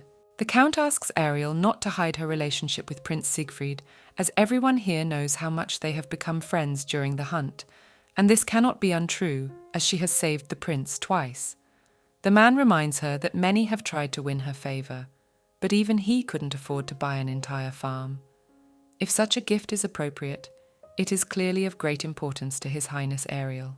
The girl turns back, and seeing how I'm talking about something else, comes to the idea that something is obviously wrong here. Soon the whole group changed into hiking clothes and set off through the forest. Ariel rides her horse closer to Siegfried and notices how well His Majesty looks today. The prince replies to Ariel that he doesn't doubt it since he thinks he never looks bad. Abyssian turns to the others and says that if they want to make it to their lodging, they need to get out of the forest before dark. Ariel feels an ominous feeling, but she's been down this road before. It's just a little darker than last time. Prince notices something too and asks if there are any problems on the road. Suddenly, arrows from the bushes start flying in all directions, some of which are clearly aimed at Siegfried. When they see the assassin, everyone starts to defend themselves, some jumping off their horses. Ariel thinks she has to protect His Highness first. At this time, the prince's horse gets frightened by the arrows and noise and tries to throw the prince off the saddle. Siegfried tries to stop it. Ariel notices an archer in black who launched an arrow at one of the aristocrats.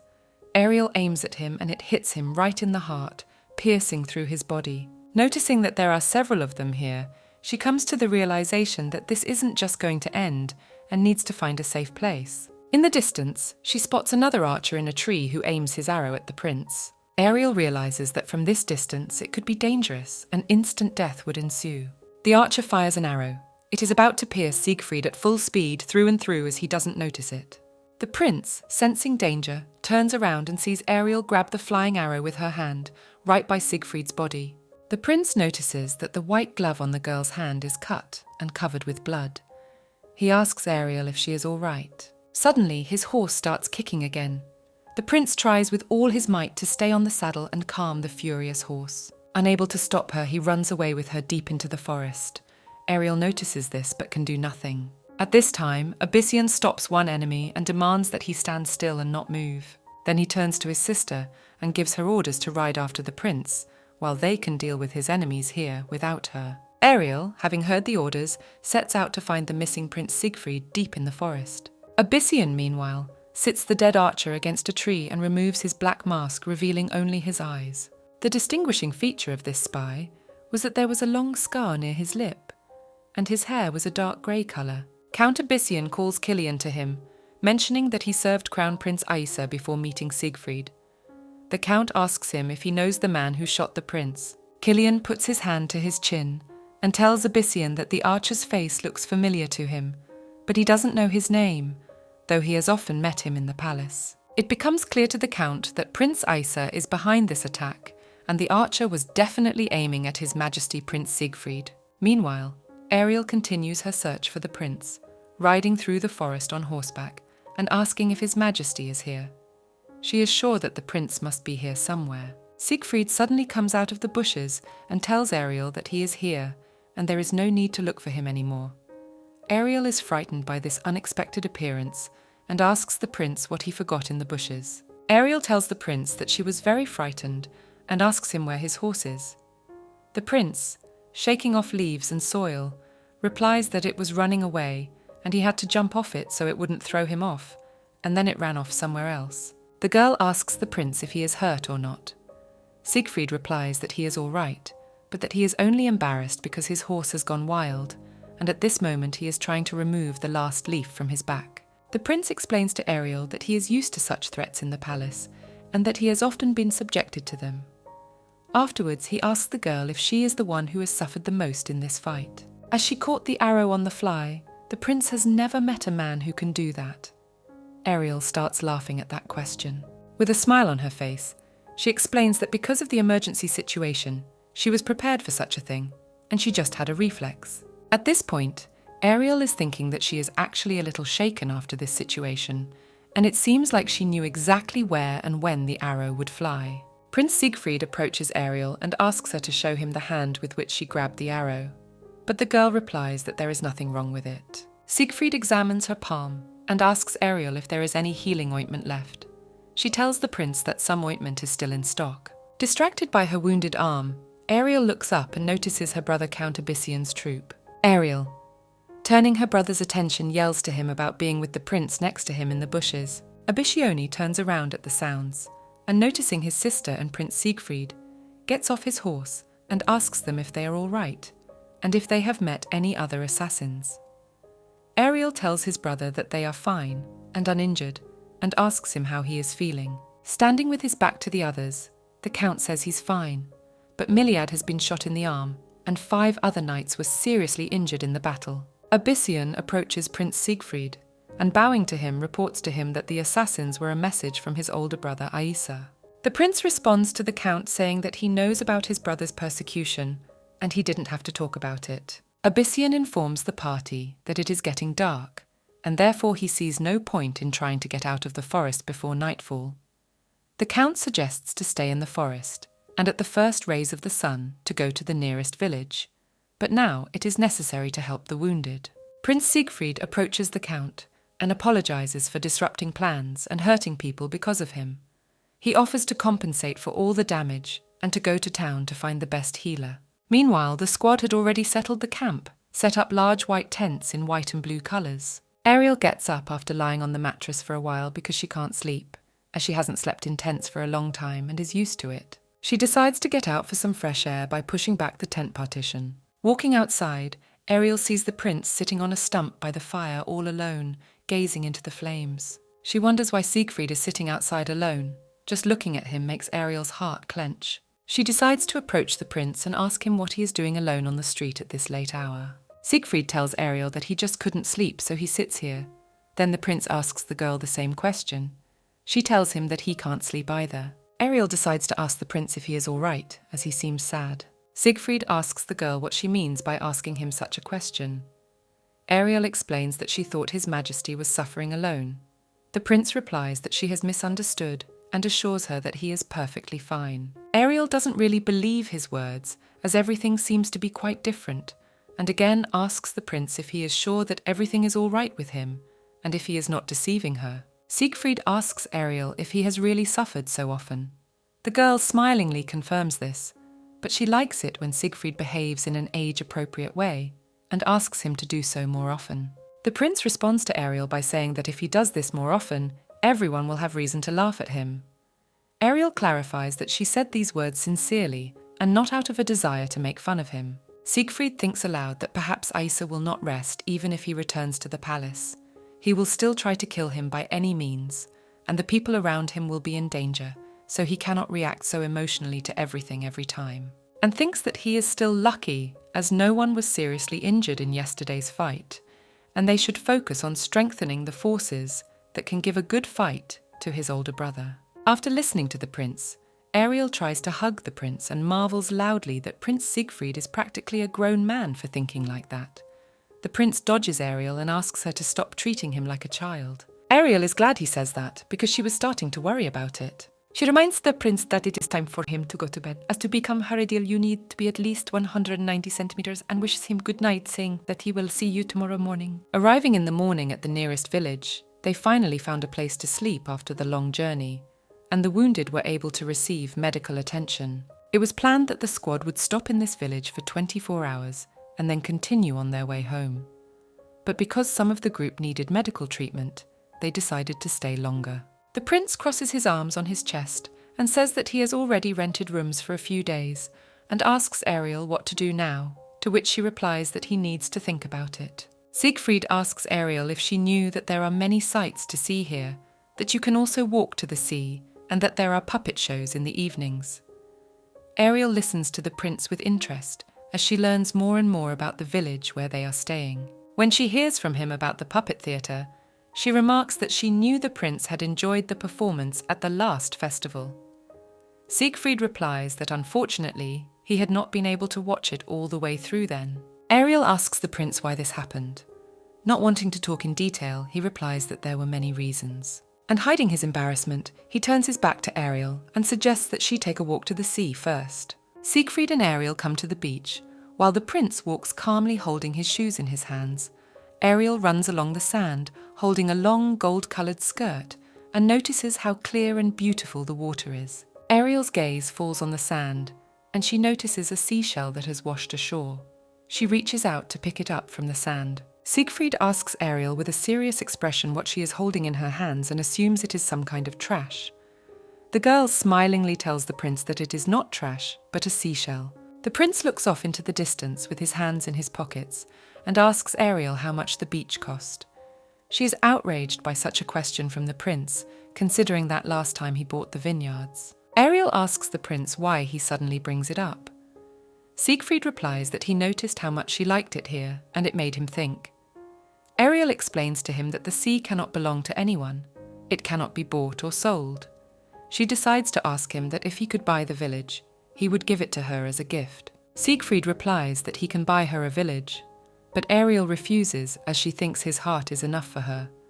The prince tells her that the heart cannot be seen and he must give her something tangible. Ariel explains to Siegfried that there is no need to buy a whole village. She knows that he is rich, and that is already wonderful.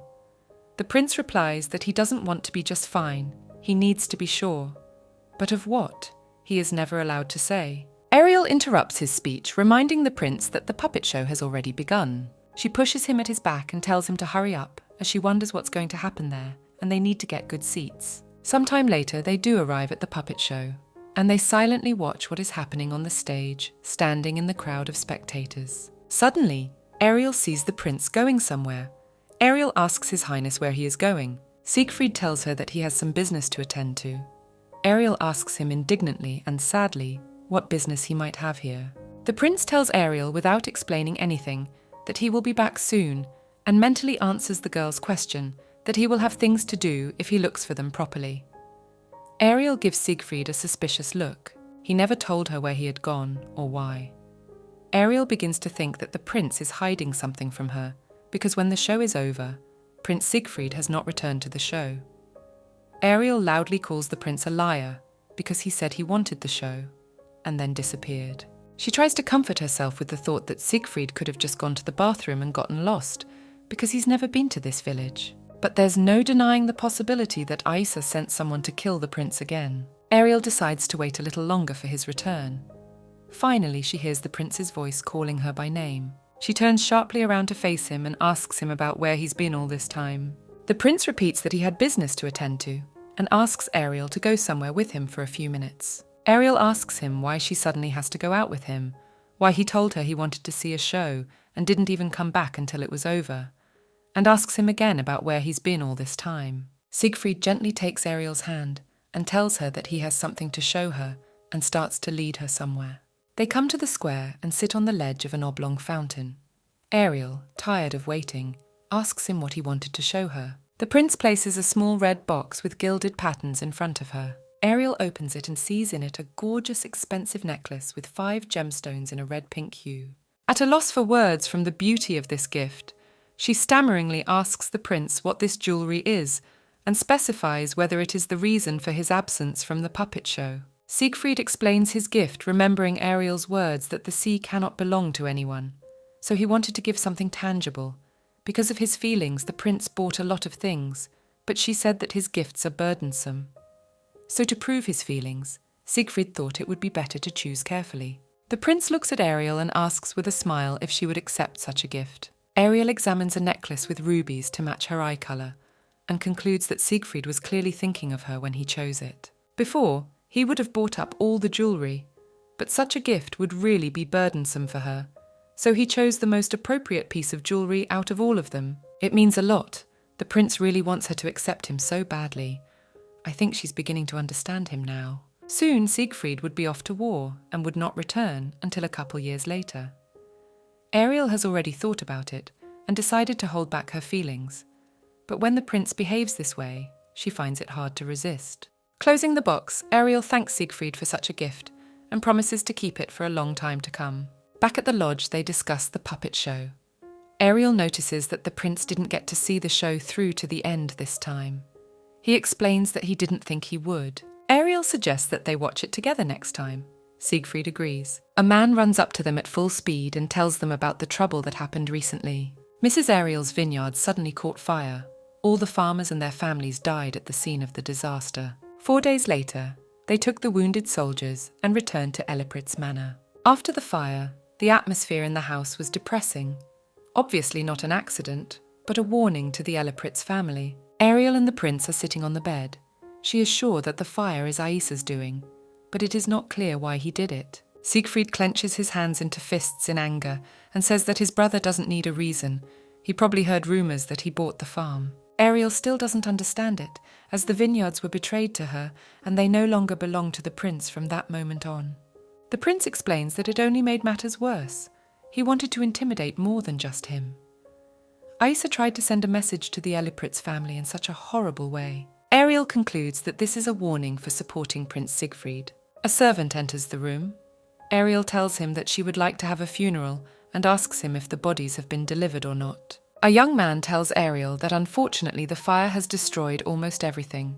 The villagers want to have a quiet send-off without anyone seeing them. Ariel embraces Siegfried and asks him not to blame himself for the deaths of these people, as it is the result of Aisa's tyranny, which does not spare even ordinary people. The prince replies that he knows this, but still it's his fault. Even his brother couldn't expect things to go this far. For the prince, it's terrible. Getting out of bed, Siegfried continues to talk about how things have turned out this way, and he can only hope for luck, but he will still protect the lives of those who are still alive. Siegfried informs the servant that Aisa can get to the inhabitants of the manor and orders him to strengthen the guard of the house and to be always on the lookout. As Ariel listens to Siegfried cope with the situation, she thinks that he is the true heir to the emperor and admires the fact that even in such a situation, the prince does not allow himself to be knocked out and continues to act. Siegfried seems calmer now, which is a good thing, because the difficulties have only just begun and he needs to learn to be less susceptible. Ariel and Siegfried are sitting on a red couch in her brother Count Abyssian's study. He informs them that an imperial decree has recently raised the fee for their estate, and the decree said that other noble families would be subject to the same. But there was only one reason why the Ellipritz were first on that list for price increases. Ariel is angry with the Emperor. She guesses that he and Isa want to put pressure on her family for supporting Prince Siegfried. She doesn't understand why they don't just declare that they have no connection to the Crown Prince. Count Abyssian tells His Highness that he cannot add anything else in such a difficult situation for everyone. He explains that their family has always been neutral in politics. Ariel jumps up from the couch and fearfully asks his brother what he means by that. Abyssian tells his sister that he knows His Highness has feelings for her, but now anything that will connect the prince to them will only complicate the already complicated situation, and adds that these complications will increase not only for the Elleritz family, but also for the Crown Prince. Siegfried realizes that he is being informed and tells the Count that he is leaving and going to the Eastern Front. Ariel assumes that the prince wants to build up his power. He will go out into the battlefield and become several times stronger to protect those close to him. He will fight not only for them, but also for Ariel, as he has made a promise that he will return from the war and offer his hand and heart. The prince decides to write to His Majesty now. Then he will definitely give him permission to do so, considering that he didn't care about him at all when he was still in the palace. Ariel looks at the prince with the pitying look. Siegfried asks not to look at him like that. The fact that he is going to war has long been a matter of course. Ariel reflects on the fact that even though he was destined to go to the Eastern Front, she still has hope that the prince is not doing this just because of her. She sincerely wishes him to return from the front a stronger man. That's how it was decided that Siegfried would go to the front. The moment of saying goodbye to him is really close. At night in the corridor, Ariel notices her brother Miliad. She is angry at him for gambling at such a difficult time for the family, and asks him what time it is. The brother is frightened by the sudden appearance of his sister behind his back. Miliad replies to Ariel that it's 1:30 in the morning. His sister rudely clarifies that that's not what she asked him. He is holding a small red box. Ariel asks his brother why Abyssian hasn't cut his pocket money yet. Miliad replies that he has, but that sometimes his older brother has been kind to him. Ariel notices the box in her brother's hands and asks what it is. Miliad shows his sister the box and explains that he took it from a man who came to them from the south. Ariel asks why he took it unless he had money, but even if it is expensive, it is not allowed to take other people's things. Ariel asks what's inside that box. Miliad tells her that he was just given it and doesn't know what's inside it. She hits her brother on the head for taking the thing without knowing what's inside it. Her brother explains that the man who gave him the box identified himself as a servant of the imperial palace. So would such a man give him something strange? Ariel asks if her brother asked the man what he was doing in the south. Miliad doesn't understand why his sister is so suspicious of this man. Maybe he just went on vacation and nothing more. She sends him to his room to sleep, afraid to imagine what Abyssian would do to him if she saw him wandering the halls at night. Ariel still finds it strange that the Emperor's servant has come to such a distant place. Ariel, with a plaid on her shoulders, continues to stroll the estate's nighttime corridors. As she approaches her room, she notices Prince Siegfried. She asks him what he is doing here at this late hour and invites him into the room. Ariel walks into the room and waits for the prince to pass, but he doesn't seem to be going past that threshold. The prince replies to Ariel that if he goes into her room so late, what will other people think? Ariel understands why he refuses. His Majesty is not yet of age. The prince frowns and reminds her that it's only temporary. She asks Siegfried why he can't sleep. The prince tells her that he saw her in the window walking around the grounds and thought something was troubling him. Ariel explains that she couldn't sleep thinking about how much work is now in the vineyards. The atmosphere became gloomy. The prince became a little gloomy. Ariel realizes that she has said the wrong thing and covers her mouth with both hands in horror, thinking that she needs to change the subject. The girl notices that the prince is crossing the threshold of her room and is almost in. Siegfried tells Ariel in a serious tone that from now on he will no longer be a stranger in her life. Ariel explains to the prince that in order to make the first step in their relationship, he must wait until he is at least 20 years old. She realizes that she has fallen into his trap. Siegfried approaches to face Ariel and asks if she too is looking forward to his coming of age. Looking at Ariel with eyes burning with happiness reminds her that even in the illusion of the sirens she saw his adult image. Ariel adds that in his vision it was the opposite of her. The prince replies that it's only natural. He is waiting for the image of the illusion where Ariel is waiting for him. The girl replies that this is all well and good, but that she should wait at least a little longer, and asks him not to worry, because she will wait for him. Siegfried looks thoughtfully away and tells her that when they meet again, he will give her something more expensive and beautiful. And with clenched hands, he makes a promise that he will never let it burn and will not allow any more innocent victims. Ariel replies that they will return the vineyards of court to their former glory, nor when His Majesty Prince Siegfried goes east, she will wait for him and look after the farm. Suddenly a thought crossed her mind. This was a work in which she was reborn in the romance genre. Along with the protagonist, the main female character must appear. In her flashbacks, the protagonist falls in love with Siegfried. When Siegfried returns in 5 years, she tells him that she no longer loves him. Ariel doesn't want to believe it. She thinks it can't happen, and not even in a year, but in 5 years. Siegfried asks Ariel not to look at other men, especially she such as her acquaintance Manuel. Later, Ariel notices that the whole house seems to be vibrating. The prince wonders what is going on here. They decide to go out into the hallway to reconnoiter. Some of the maids have also gathered at the noise. Ariel notices some sort of red light, the wall of one of the rooms flying apart in large pieces in different directions. A table standing in the hallway falls to the floor, dropping a burning candle on the carpet. A huge dragon with red eyes and horns on its head emerges from the ruined wall with its mouth wide open. The prince, Ariel, and the maid look with horror at the monster who has appeared in their estate and ruins everything. Ariel is approached by her brother Miliad, who is terrified. He tells her that the red box contains a stone that summons monsters. Siegfried asks Miliad to tell Count Abyssinian that a monster has appeared here, and they need urgent help as there is no time. The building could collapse at any moment. Miliad has realized his task and immediately sets out to find his older brother. Siegfried turns to Ariel and asks her if she keeps weapons in her room.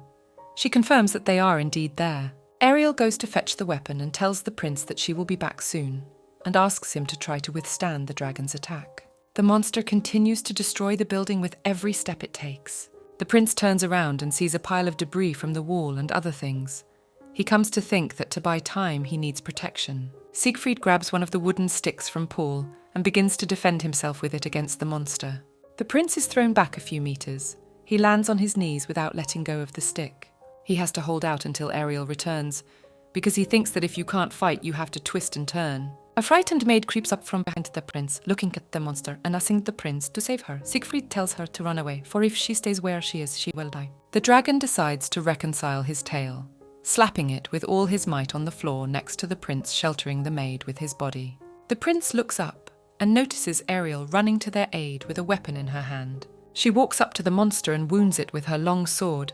Blood begins to flow from its neck, then turns to the prince and asks him if he's all right. Without waiting for an answer, Ariel throws a second sword at the prince so that he can kill the monster. Siegfried grabs the sword with one hand and pulls it out of the red gilded sheath. Drawing his sword, he gives the dragon another wound cutting through its thick scales and sits down on his knees, setting the weapon aside. The prince gets up off the floor and continues to try to kill the horned monster. But no matter how many blows he throws, the dragon does not die. He looks at the prince with his big red eyes and smiles sinisterly, showing all his teeth. At this time, Count Abyssinian and an army of knights from Eliprit's manor come to the aid of the prince and Ariel. The count asks Siegfried worriedly if he is all right. The prince replies that he is fine, and now the most important task is to get rid of these monsters, as they must not be allowed to inflict more damage on the estate. Abyssinian agrees with the prince and orders his knights to chain the monster so it can't move. Having carried out the order, they tied thick iron chains around the dragon's head, all paws and tail immobilizing it. Prince Siegfried then jumps high up with his sword and pierces the thick scales of the dragon's neck. In pain, the dragon throws the prince off of him, kicking in pain and bleeding. Then with a rumble falls dead to the floor with his mouth wide open, all rejoicing that the monster was defeated.